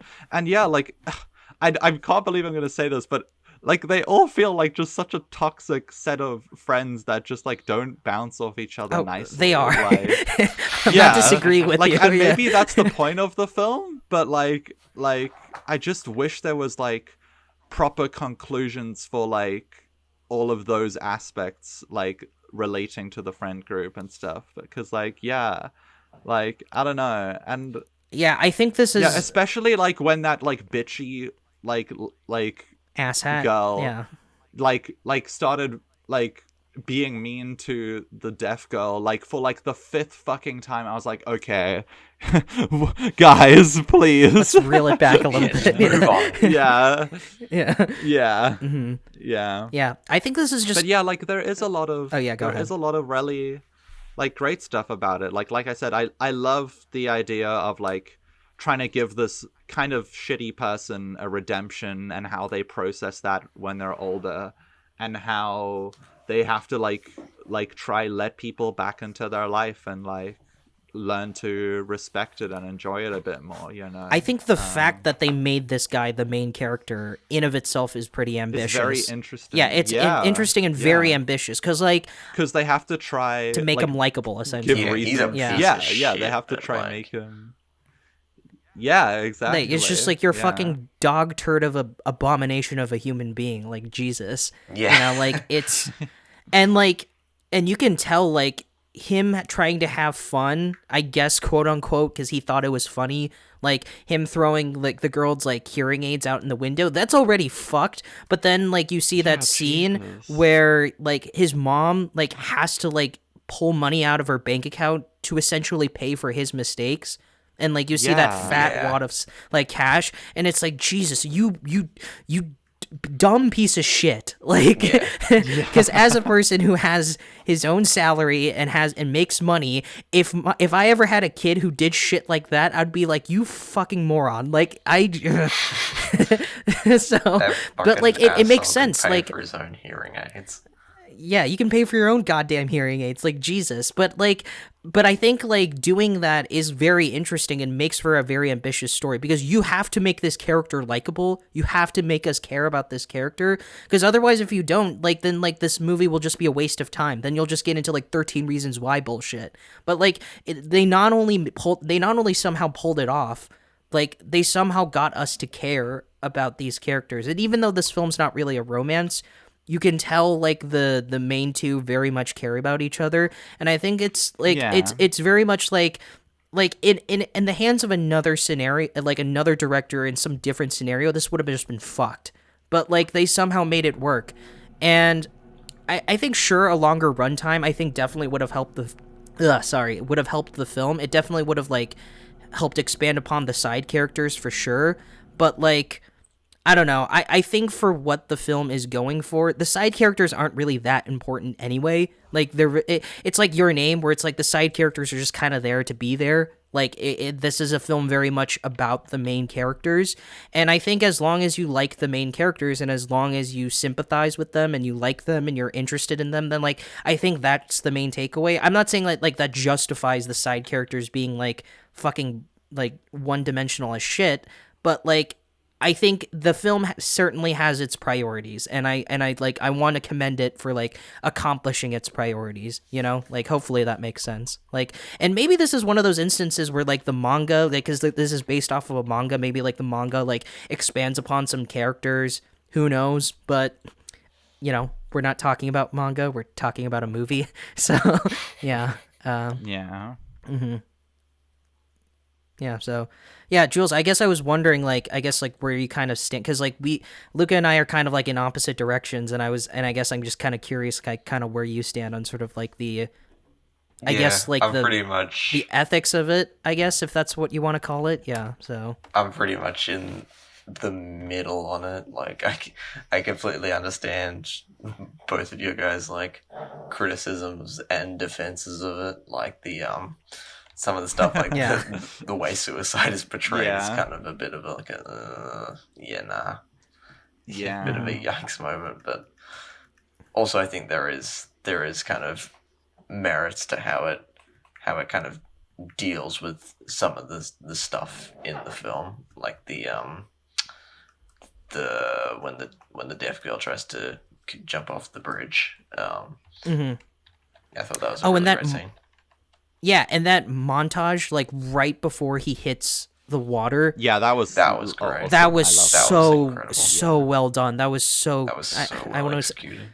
Yeah, like, just, like, right before the impact is made, the fucking egg drops into the bowl, and it's like, oh my god, it's such a beautifully, like, animated montage. And, like, I just can't emphasize, like, how beautiful this film looks. Like, obviously it's not like Your Name or whatever, where it's like fucking swooping like Terrence Malick shots or whatever, and like you have like this like gorgeously like almost like photorealistic animation and stuff like that. But like I don't even think it's trying to go for something like that. It's going for something much more I don't know what the right word is, like contemplative, like something smaller, more small scale and stuff like that.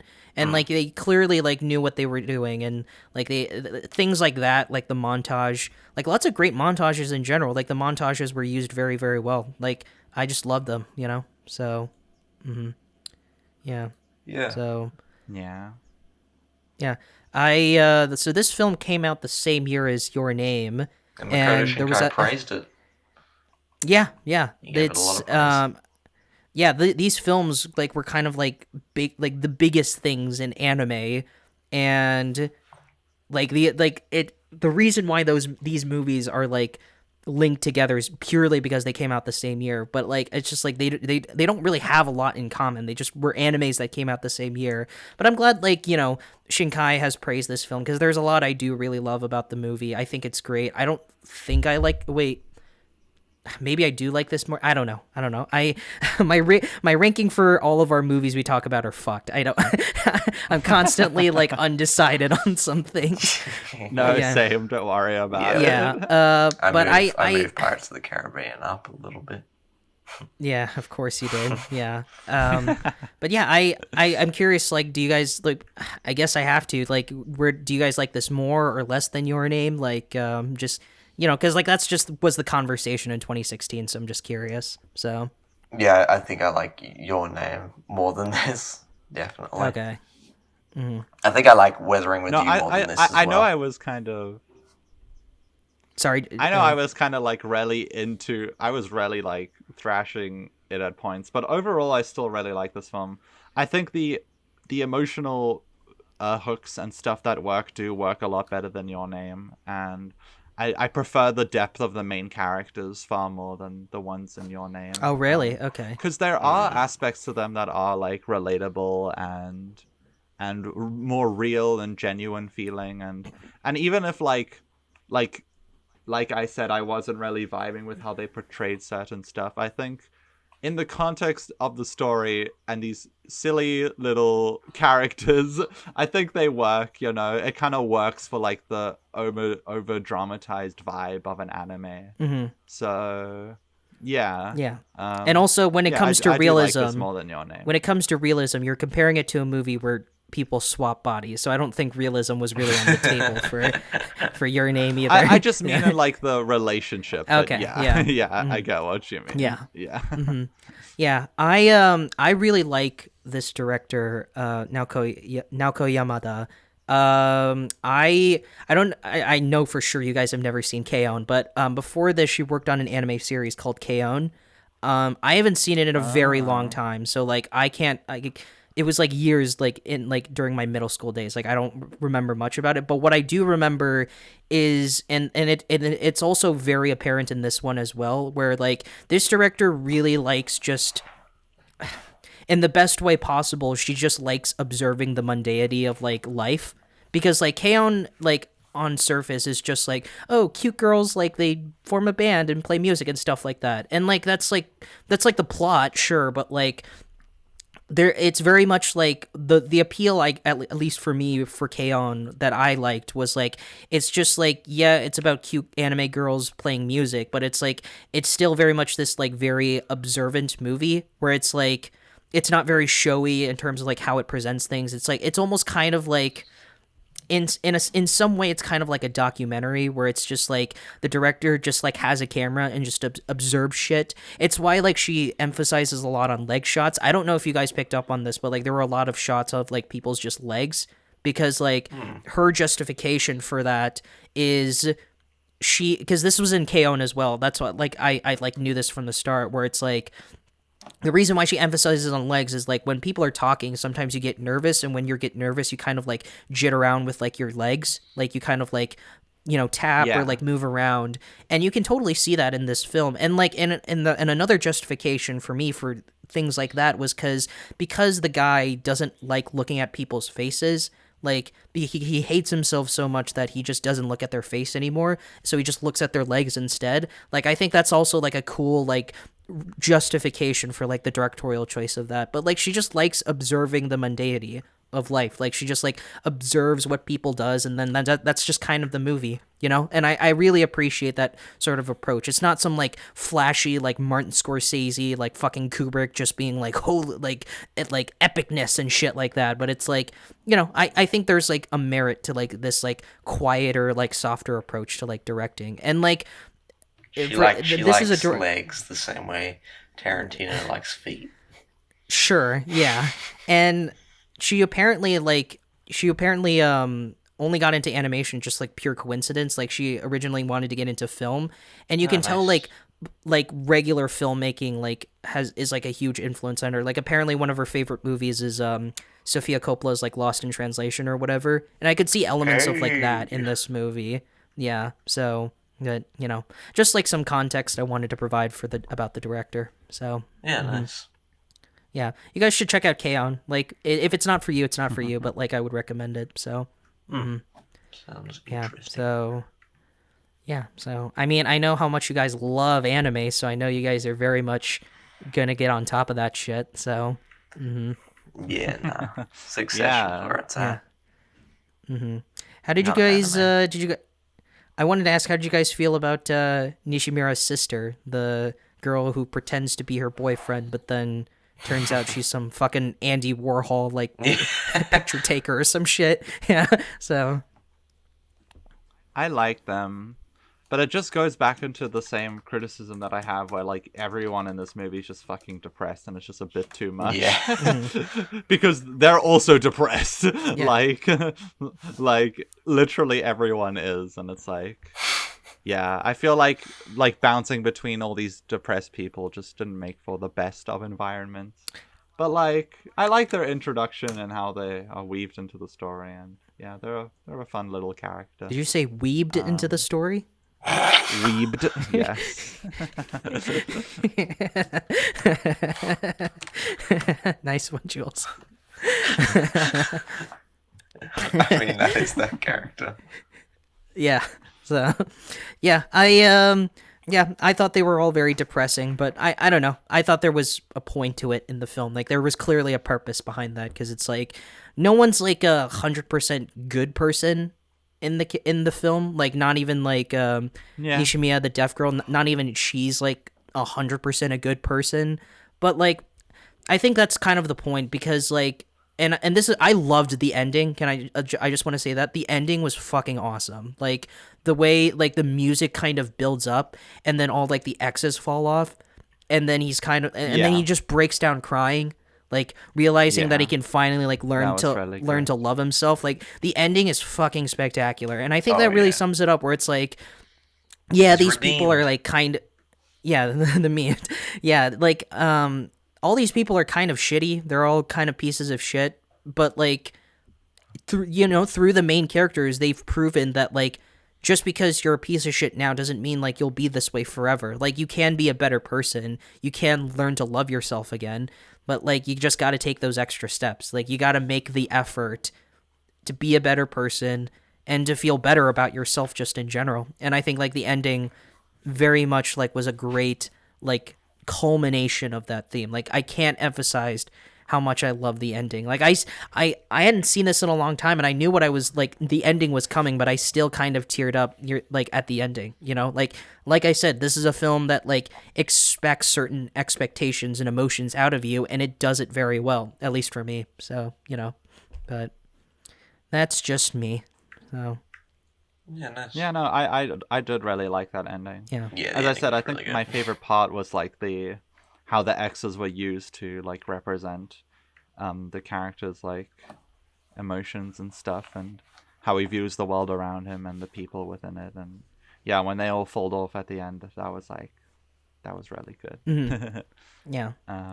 Yeah, if you're interested, apparently there's more story after this. It's kind of like Akira, where like when they adapted the manga, they had only adapted like a good 60-70% of the manga, and there's like an extra 30% or something afterwards. I mean, I don't know for sure since I've never read the manga, but I'm kind of interested in reading the manga, now that I've seen this movie. So, but yeah. But you guys reading manga, just don't see it. So. That is not gonna happen. Not even for an anime movie that you like. So. Yeah, no, I'm not gonna read the Spirited Away manga. Sorry. There is no Spirited Away manga. I know. That was a joke. Yeah. So. Yeah, I'm not gonna read the Earwig and the Witch manga. Oh Christ! Fuck no! I think that one actually is a manga. Is there actually? No, I think it's based on like a fairy tale or whatever, or a book or something. Because all those, like half of those Miyazaki and like Studio Ghibli movies are based off of books. Like Howl's Moving Castle was based off a book, and other stuff. I don't remember all of them, but it's there. So. Oh, okay. It was based on a novel. Okay, yeah. And like 2 out of the 3 movies that Goro Miyazaki directed are based off novels, so suspicious. So, yeah, So anyway, I think we're done talking about this. I don't know if you guys had anything else you wanted to say about A Silent Voice. No. I really like the title. Yeah, It great is a good title. Mm-hmm. Yeah. It's almost as if that's a reference to something. Yeah, I wonder why. Yeah, It's personally, I horrible. didn't get it. Yeah, so you just need to be you just need a certain IQ level to understand it. Yeah, the humor is extremely subtle. Yeah, so It's actually anyway, a comedy if you think about it. yeah, of course, yeah. So anyway, I'm giving this one an 8 out of 10. I really loved it. I thought it was awesome. It was great. So Yeah, I think I'm gonna give this one a 6 out of 10. you dropped down your rating. Did I give it a 6 or a God. 7? Oh, I gave it a 7. I th- Yeah, I'll give it a 7. Okay. So I just peer pressured you into giving it a higher rating. So No, I was misremembering my rating. It's a 7. okay. Yeah, I think mine will be a 6. Overall, still a good movie. Still liked it. There is more to appreciate from it than to not appreciate about it. There's a lot to take but away I from just it, I didn't- think. Yeah, and But obviously apparently it this does have some director major flaws. has a new film coming out, so that's like another anime movie that's just on my great. list of shit to see this year. So Oh, nice. yeah, so and You're gonna have all the anime movies on your best of the year. it's like list. 2016 again, a new Shinkai and a new Yamada yeah. film. Yes. Yeah, true. And oh god, yeah, Shinkai's new film is coming out next month. I'm so fucking Yeah, I'm excited. getting it a day early. Yeah. Oh yeah, you fucking piece of shit. I'm not gonna. I don't think I'm that's gonna, ever I'm gonna gonna go see it come. later. Yeah. But also, we actually also got the Demon Slayer movie here, which I didn't think that we'd get. So maybe I will get the new Shinkai I was gonna say, movie. like, I'll never know. No, but like Yeah. Demon Slayer, that makes sense because Demon Slayer is just the most popular fucking thing in the world. Yeah, no, that's true. So like I we also got the Dragon Ball Z one, but yeah, that makes sense. That makes sense. Yeah. And I'm assuming you went to go Yeah. see both of these movies. No. Yeah, I was there day one. Yeah. You know, tickets booked. No. Yeah, obviously. Yeah. So, I should probably mention this right now. Speaking of the Demon Slayer movie, we're gonna move on to Q&A, obviously, but like the Demon Slayer movie was a fucking scam. It was a literal fucking Really? scam.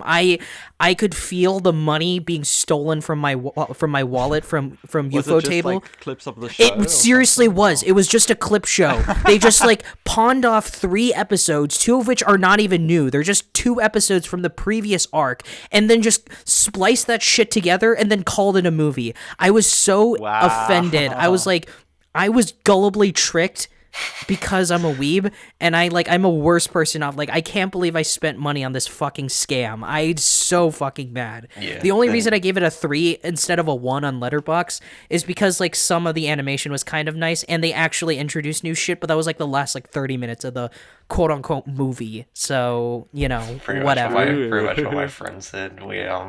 He did a double feature for one day. He saw After Sun with me and Joel, and then had to rush off to see Demon Slayer. I'm pretty sure he hated it, and just spent the entire time praising After Sun to his friends.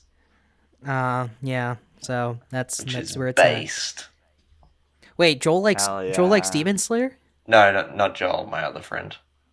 Oh, okay, cool. I was I gonna mean, say, I'm damn, pretty sure we Joel could've does like Demon Slayer. Okay, yeah. He's probably so- listening right now. Hi, Joel. Yeah. He's an avid so listener. Why to don't this you podcast. Why don't you watch Demon Slayer? Yeah, why don't you? No, I'm not gonna watch Demon Slayer because it's a fucking. It's on Netflix. It's a fucking anime. Yeah. so- No, it's not. Not for me. It's Oh, not. Yeah. okay. Well, Wait, Is it it actually might on be. Netflix? Let me see. yeah. Well, anyway, while you figure that out, let's just get into questions. Nope, Yeah, it's so, not. okay. Well, Oh, I have it on Netflix. Oh, what? 26 episodes. oh my god. Wait, 26. That's Hang that's just the Yeah, I don't fucking know. that's just the first season in the movie. So, Oh, yeah. alrighty, So alrighty. okay, well, yeah, that's like the same with I don't know why Netflix fucking does this, but like for new anime or just new shows in general, they just right before the new season comes out, they just like put out like the season that came out before then, but they don't show the new season until like fucking years afterwards. And like this happened with Better Call Saul, where it's like Better Call Saul when season 6 came out, they just randomly dropped season 5 on Netflix. I'm like, what the fuck? Like, I want to see the new season. What is this shit? You know? So, Damn. yeah. But anyway, let's get into questions. As always, if you want to ask us any questions, just comment in the video, and then we'll answer them in the next episode. You know how this works, that sort of stuff. Yippee. So yeah, the first question comes from Matthias. If you could own one movie prop, what would it be? Ooh. So Okay, what Lord of the Rings movie props are there? probably the massive schlong that Alex uses to kill the old woman in Clockwork Orange. I guess that. Oh yeah. I guess maybe one of the ring props from. I suppose that's kind of just any prop from Lord of the Rings. A ring. Yeah. I've actually A ring, not the I've ring. actually Yeah. held a one of the skulls from the Path of the Dead scene from Return of the King. Oh, 'Cause okay. That's kind of cool. A guy I know worked on the films, and I believe he actually listens to this podcast. So, Really? If you're watching this, man, you're fucking awesome. Probably, yeah. Yeah, send us free versions of the One Ring. I would like to I would like to have it for reasons. So, yeah. Yeah. And then Luca, just say a prop from Eternal Sunshine, I guess, or I don't know what prop I like. Honestly, I think I would love that flower dress from Midsummer. Oh yeah. Oh, yeah. That'd be so sick. Mm-hmm. Yeah. Or like something from Jurassic Park. Like that would be cool. Get the I don't T-Rex animatronic. know. Yeah, I was gonna just say, have like, the what T-Rex prop? Like animatronic. what prop there Maybe were? like what, like one of the claws, like Get the like spray when can, he like picks the up the shaving claw. cream thing. Oh, yeah. Oh yeah, that would be cool. Or you can- actually that would be fucking sick. Or you can use like, the the one that can like open up. Yeah, and you can put yeah. shit in it. Oh, that'd be yeah, awesome. yeah. Mm-hmm. Yeah. Or the flare that Jeff Goldblum was holding before he got fucking murked by the T-Rex or whatever. Hey, he lived. Yeah, so... Oh, I'd like to get the the bone that the monkey uses to beat up all the animals in 2001. In 2001? Yeah, hell yeah, I would love that. I Yeah. can flip it So, upside down and it'll turn into a ship. I'd like one of those just like cool like spacesuits that they used in 2001. Like I don't yeah. know what it is Yeah. about them, but they're They're like just awesome. They're really great. fucking cool. Yeah. I would like the gun that Joe Pesci used to beat the shit out of that guy in Goodfellas. That would be nice. Yeah. I don't know, like even though I think the idea of having I'd props like is Ryan cool. Gosling's jacket from Drive. Yeah, sure. Yeah. I don't know. It's just the I would like the suit from American. Yeah, I'd like the video. I want the axe I'd like that the- he used to kill Paul Allen. I'd like the business card that Paul Allen uses. I'd like the videotapes that he liked to return. You know, so Have you guys seen that Letterboxd account that gives 5 stars to every movie that Jared Leto gets beat up and killed in? It's like No, they gave 5 but I stars to wanna. American Psycho. I was like, God, I love seeing Jared Leto die. And Fight Club where they're like, God, I love seeing Jared Leto being beat up. I'll send that to oh you my later. god, yeah, I was gonna say you send us to that later. That's hilarious. Maybe a prop from like Pan's Labyrinth would be cool. Ooh. Yeah. Yeah.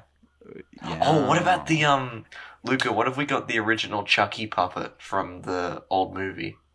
Oh yeah, that'd be kind of cool. That would, yeah, that's like well, not the original, but like getting like a Chucky doll is like not the hardest thing to do. Yeah. Mm-hmm. I would like to I had the have opportunity this. to get I would one, like but I didn't. the grenade from Triangle of Sadness. Yeah, yeah. Is it live? No. Oh my god. Yeah. So, yeah. Is that one of ours?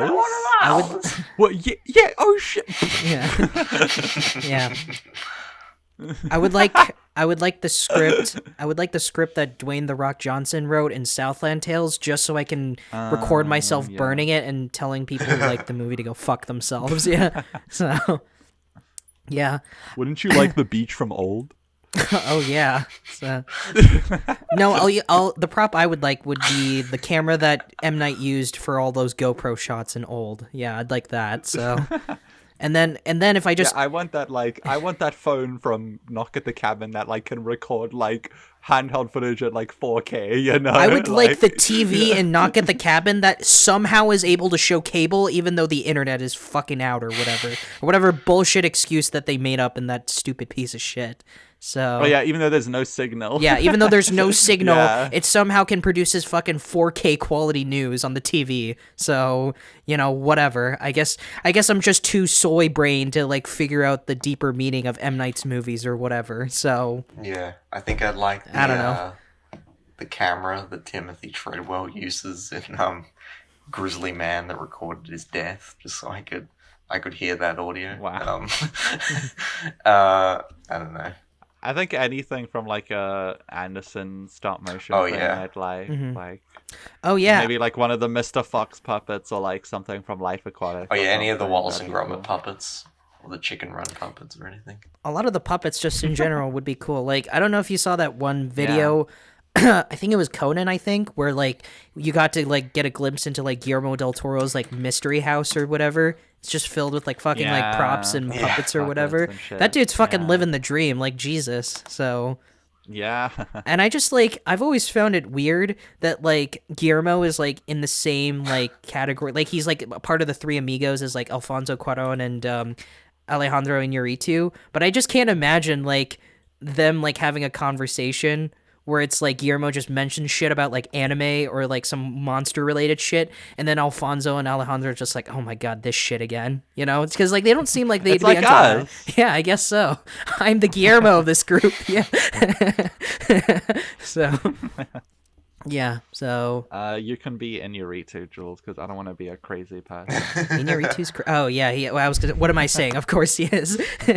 So, yeah. So you can be the guy who directed Harry Potter 3. Yeah, Luca. So yeah. Oh shit! And you too, Mama Thambia. Yeah, but mostly the Harry Potter thing. Yeah.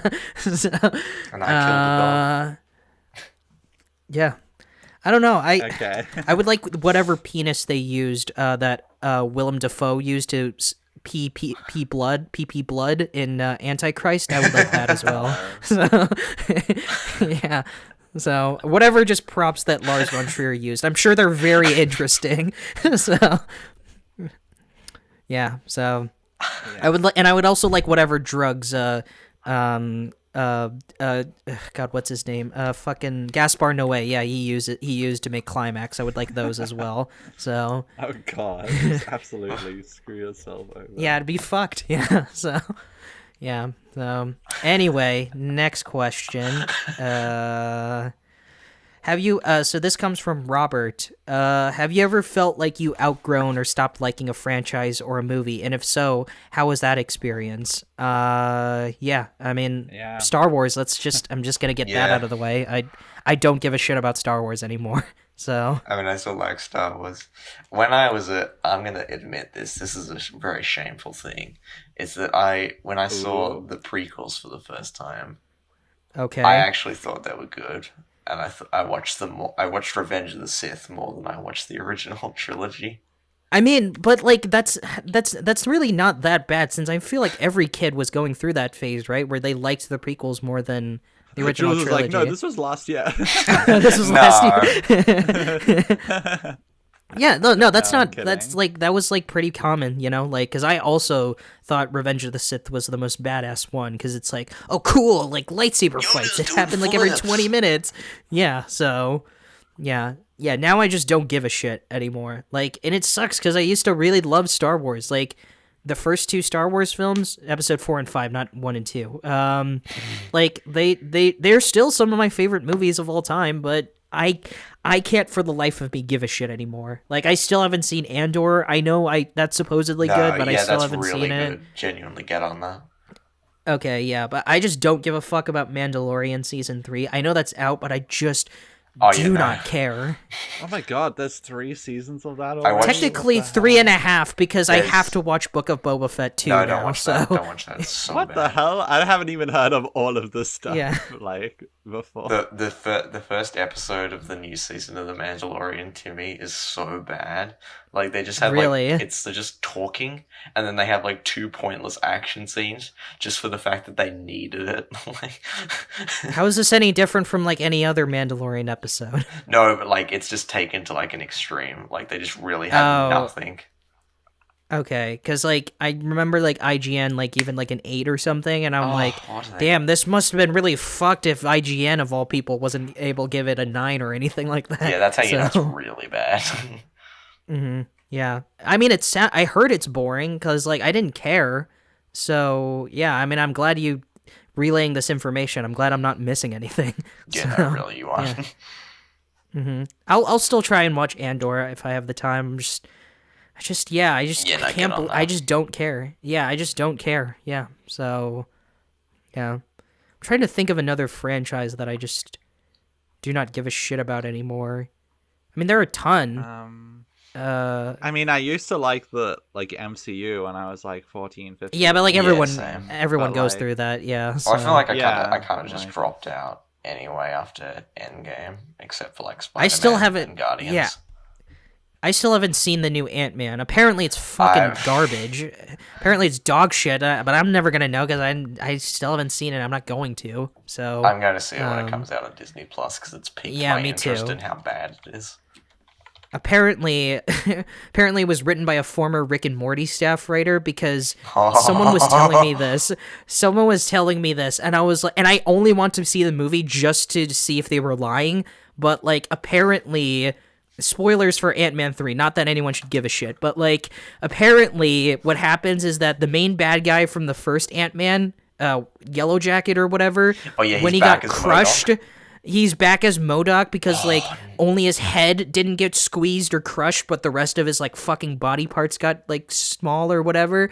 And then in the movie apparently one of the lines was like, I don't know why I'm such a bad guy, and then Ant-Man's daughter was like, you can try but by just like not being a dick. Yeah, And he's yeah, like, I've but I seen don't that know if I scene. can. And then near the end he goes, I'm Darren and I'm not a dick. And I was just like, was this movie written by a fucking infant? Like what? Have you seen the photos of MODOK? They look so goofy. I've seen the photos. I know what he looks like. He looks like shit. He looks like No, just look up a video in motion. It looks horrible.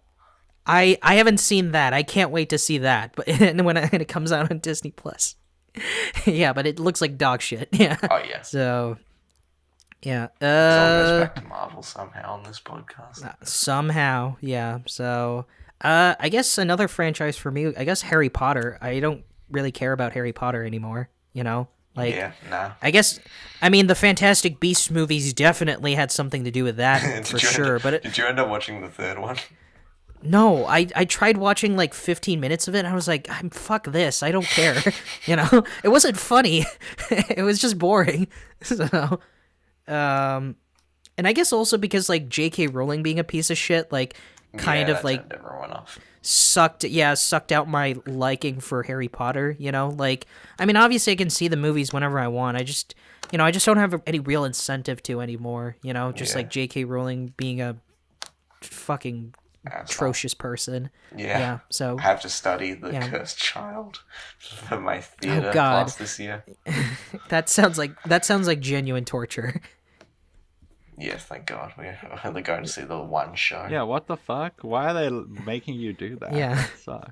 Because apparently it's like it's a very good production, even though it's not a very good story. Which from Well, from yeah, what 'cause footage that's I've what- seen There's of it, also does like actually seem to be 1,000 true. other good productions. Sorry. Yeah, you could have done Les Mis or Phantom of the Opera or literally any other one, but no, you picked Harry Potter and the Cursed Hey, Child. I didn't pick it, but the fucking curriculum did. Oh my god, that's yeah. It's like when I had to read The Fault in Our Stars for Unbased. my freshman English class in high school. I'm like, why the fuck am I reading this? You know? So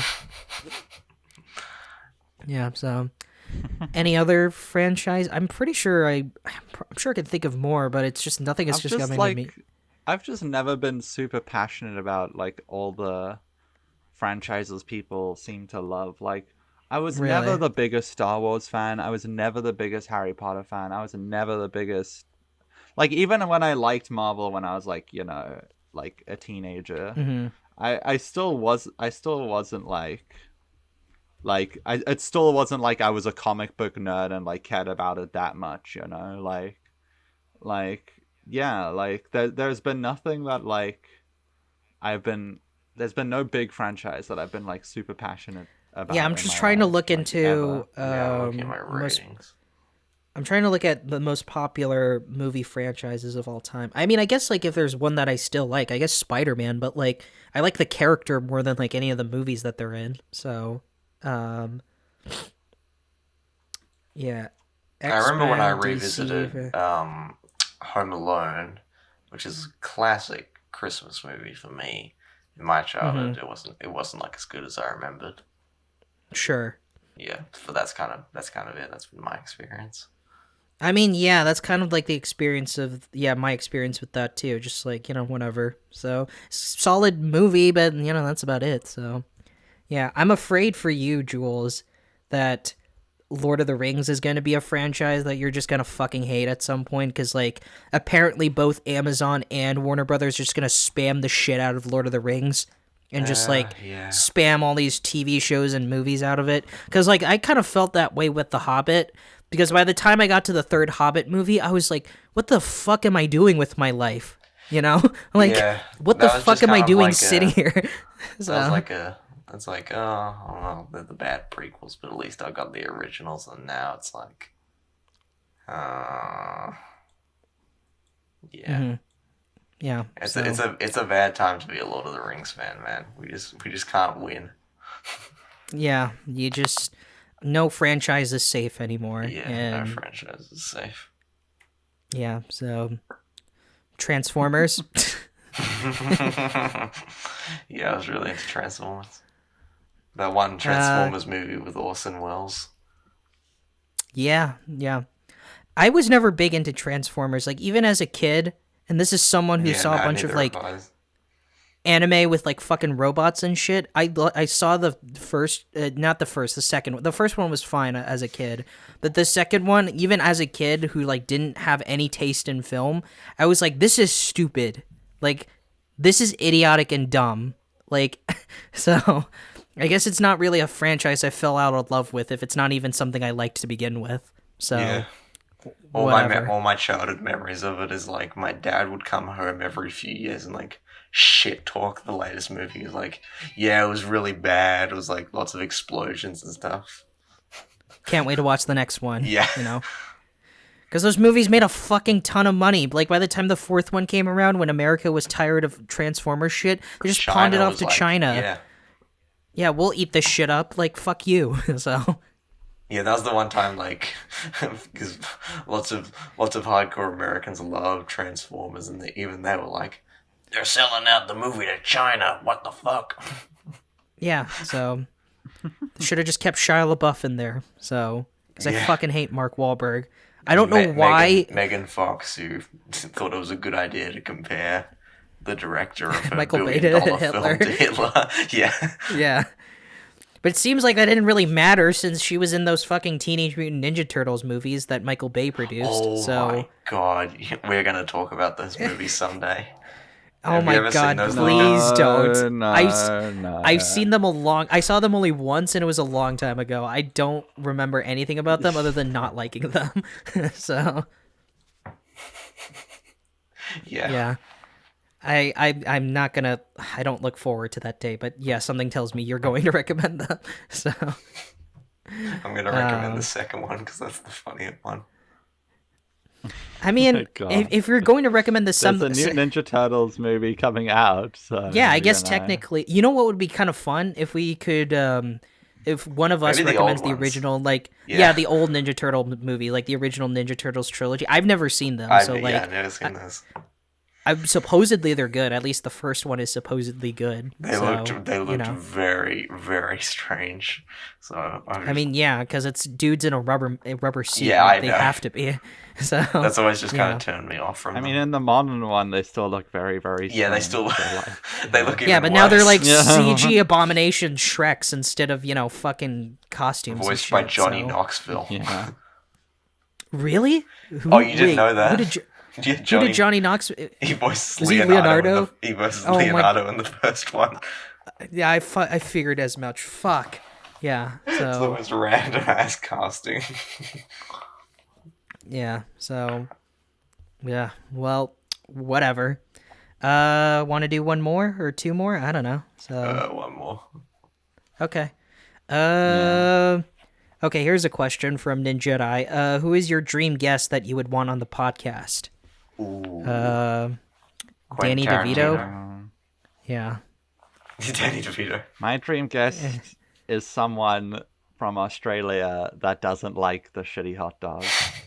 Oh. Well, that ain't gonna happen. It doesn't matter who it is. That ain't gonna happen. Oh, I was gonna say, like, do you have someone? Or... Yeah. No. That's who my dream guest is. Like, my dream guest is like, to discover that person. Let you guest on my podcast if only you don't like white sausages and bread. Yeah, you should make like a Facebook like event or whatever. Be like, for anyone who doesn't like sausages and white bread, say yes to this and I'll put you on the podcast. Yeah. I don't care if you don't even like movies, that's just as long as you're on. That's the litmus test for getting on this podcast. Mm-hmm. Exactly. Yeah, I was really hoping when Jack was on that he would disagree good. with Jules about the hot dog thing, but we still need to find. But it's not. That's like, it's not like a thing where like if I actively go for it, then it can happen. I want it to be something that comes naturally. I want it to be like, how many Australians like do you I know? find out on the podcast and then I realize that they were my dream guest all along. Like. Yeah. I don't know. They have to be Australian, though. Otherwise, yes, they have to be Australian. Yeah. And or else it doesn't matter. And you thought Jack was that, but then he said he liked sausages and white bread. Yeah. But I don't know. Dream guess. I mean, I don't know. Like, I guess like a dream. That's not really a dream guess, but like just a guess that I would always like prefer would be like if we all like hated a movie or something, we brought on someone who actually likes it, and then like it would be an interesting conversation instead of just us shitting on it for like 45 minutes or something. Like yeah. Well, I mean, we couldn't commit to that with Jack and Southland Tales, really. Yeah. So because I don't know. I guess like I thought that maybe one of us would like it, and like that would settle that. But no, we all just fucking hated it. Yeah, I mean, we'll see with Showgirls, but yeah, because I mean, I'm going to be recommending that. Well, soon, unless like Luca decides to throw another fucking theme that prevents me from doing that. So, because I had some things I wanted to recommend, some things to plan out. Yeah, I want to do some stuff. Yeah, but then like Luca ruined both of our plans, like not having fun. So yeah, so sorry, I wanted to appreciate women directors. No, only 5 of them. No, damn, that's sexist Timmy. Yeah, you got me there. Yeah. Hey, you also complained, Jules. What? No, I didn't. You were like, I wanted to do some stuff. You're literally gaslighting me. This never happened. Mm-hmm. Yeah, you're fake news. Yeah. Why you? Okay. Yeah. As long as we deny the truth, then the truth just doesn't exist. Destroy them with facts and logic. Yeah. You guys are just you guys clearly didn't understand the messages of women talking. Facts don't care about your feelings. Oof. I was gonna make a joke there, but I can't do that in good taste. Yeah, I was gonna say let's just end this bit already. Yeah, I was just gonna make a joke about like cow tranquilizer, but just swiftly move away from that. Yeah. So, yeah. I don't know. I feel like Quentin Tarantino would come on the podcast. Quentin Tarantino would have some interesting things to say about a lot of things. Imagine if we got Quentin Tarantino to watch Southland Tales. I don't know if I even want to talk to Quentin Tarantino. Why not? He's a fucking weirdo that I just want to hear him talk. Yeah, like, exactly. That's why. You literally just said it. Like why I don't want to talk to him. Movies with. Yeah, and doesn't he already have his own podcast with Roger Avery, I think his name was? Yeah, Pulp Fiction co-writer. Yeah, he practically does that anyway, so... Yeah. I want, like, a cool, like, random, like YouTuber, but also who has worked on stuff. Like, like I don't know, like Chris Stuckman. Fucking, yeah. No, like the voice actor of like Gumball or some shit. Oh, like, hell someone, yeah. Like, cool Wait, like which that. one? There were like 4 voice actors for either Gumball. of them. Either of them. I don't give a fuck. Like Junkie Janko or like the other guy, JF Hopkins. Like they all seem like such cool dudes. Oh man, like, I think we'll have made it on the, like this podcast will have made it when we can get guests like that, because I really would like to get like one of these days just like famous voice actors to just be on the, because like if we talk about an anime and we get Troy Baker or like fucking Joe DiMaggio or Tara Strong or whatever. Lydia Tarr, yeah. We can get Lydia Tarr on to discuss Amadeus. Oh yeah, or like West Side Story, because her mentor was Leonard Bernstein. La Dolce Vita. Yeah. Fucking other movies about music. I'm trying to think. I don't know. What would her thoughts be about like This Is Spinal Tap or something Whiplash. Like that? Yeah, or Whiplash. Oh my god! Imagine the piano teacher. The piano teacher. Oh my god, that's probably Lydia Tarr's favorite movie. Oh my god. Yeah. No, I Imagine thought her favorite the death movie battle between Lydia Tarr and Terrence Fletcher from Terrence Whiplash. Fletcher. That would be my fucking God. hellscape. The death battle from like the Epic rap lady battles from of history. Piano Teacher and Lydia Tarr. Terrence Fletcher, please. I still haven't seen The Piano Teacher, and I really need to see it. So What are you doing? yeah, Get on that shit. Luca needs to my recommend some God. fucking Haneke shit so I can get on that, because I don't have time to see this stuff by myself. So Wow. I really want to watch some of them. Yeah, just I know Luca's gonna recommend a Haneke film. The first one you watched, you thought was like mid as fuck. So then you were like, Yeah, Wait, but what that's like- Haneke film did you think was mid? Fuck, I don't even remember what it was 71 called. Fragments. Yeah, Oh, yeah. that one was mid. I 71 Fragments, I think it was called. Yeah, I've seen that. That one was just, I didn't know what I was supposed to get out of it. I was just bored the Genius. entire time. well, if you don't like that, then you're not gonna like the others. Like, I mean, that's not true.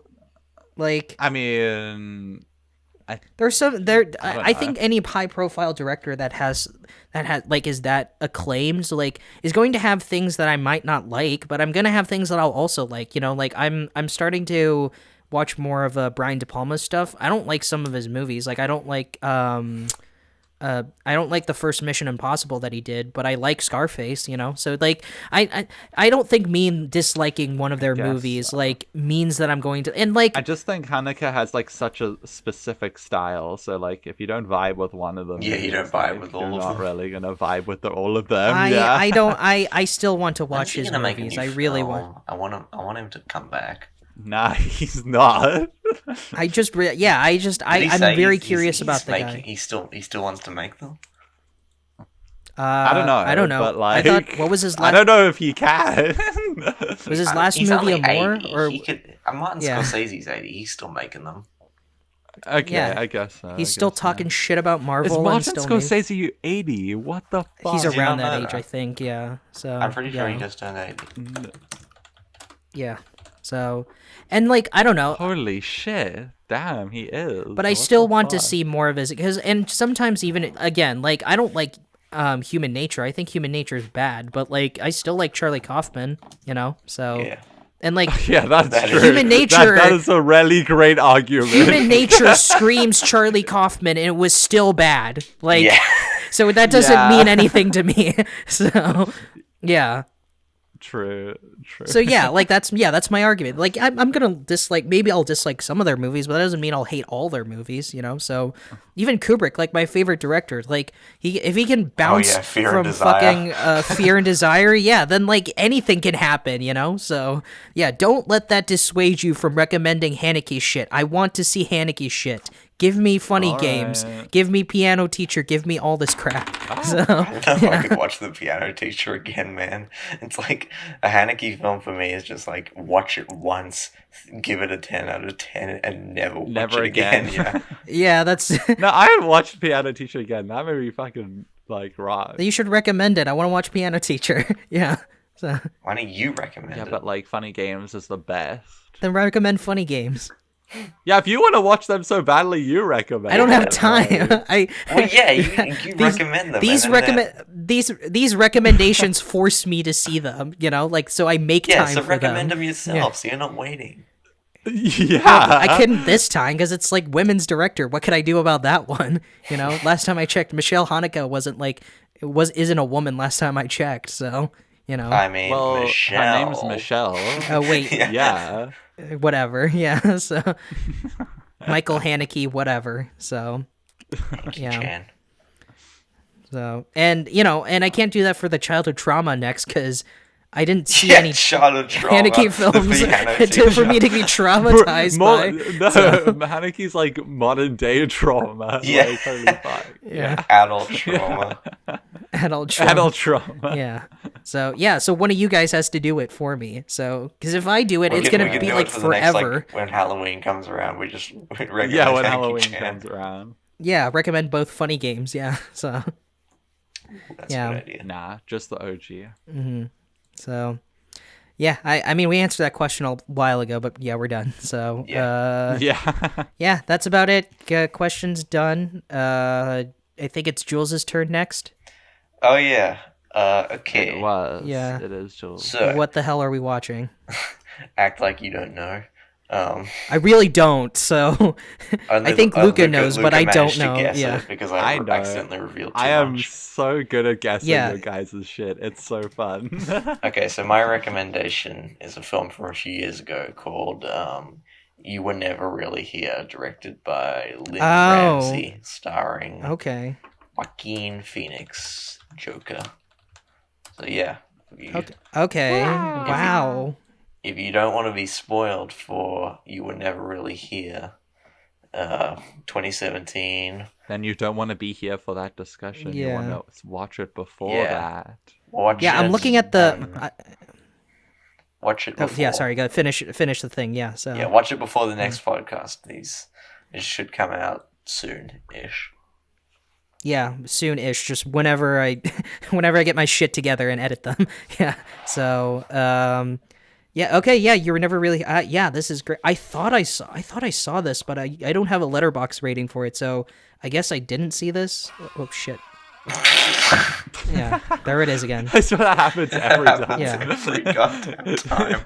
That's my alarm clock for when I need to get up for work. I just don't. I always forget to turn it off. Yeah, yeah. I don't have a letterbox rating. I swear I saw this, but I guess I don't have a rating for it. So, but I know for sure I've seen this before.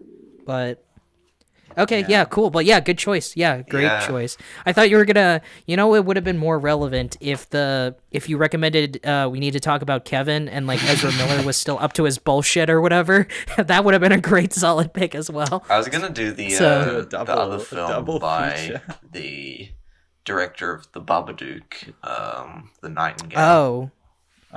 Okay. Which, who knows? I haven't- still might do that What's it at called? some point. I've never seen that. She's Yeah. Australian, right? Yeah. Yeah. And it's I'm a surprised you very didn't go with brutal that. Film. I'm surprised you didn't go with the Babadook, considering both No, not female the directors Babadook and itself, but Australians. like her other film. Oh, the Nightingale, Nightingale, that one. yeah. Okay. Yeah. I haven't seen either of those films, so I can't really Ooh, attest to those. Get on Yeah. both of them. I heard the Babadook was great. Yeah, I remember it was like the biggest thing in the fucking world back in the day. Yeah, so I'll get It's on the that at biggest some thing to point. come out of Australia in like God knows how many years. Since besides Baz Luhrmann's movies, yeah, I since, guess like, so. Mad Yeah. Max. like since Mad Max, yeah. I don't know. So, You're talking about Baz cool. Luhrmann. He's not Australian. Yeah, so yeah, well, yeah, good recommendation. Can't wait to watch it and talk about it. And we're having a Yep. guest next episode for sure, unless something fucking happens Yeah. before then. This is so- one of his favorite movies. Oh, really? Okay. Yeah. So, not Taxi Driver. No. Okay. So, anyway, wait, you said the thing, right? You said the thing. Yeah, I said this thing. Yeah, thank you, everyone. Thank you, everyone. Goodbye. Happy Bye. Shrek. Bye bye.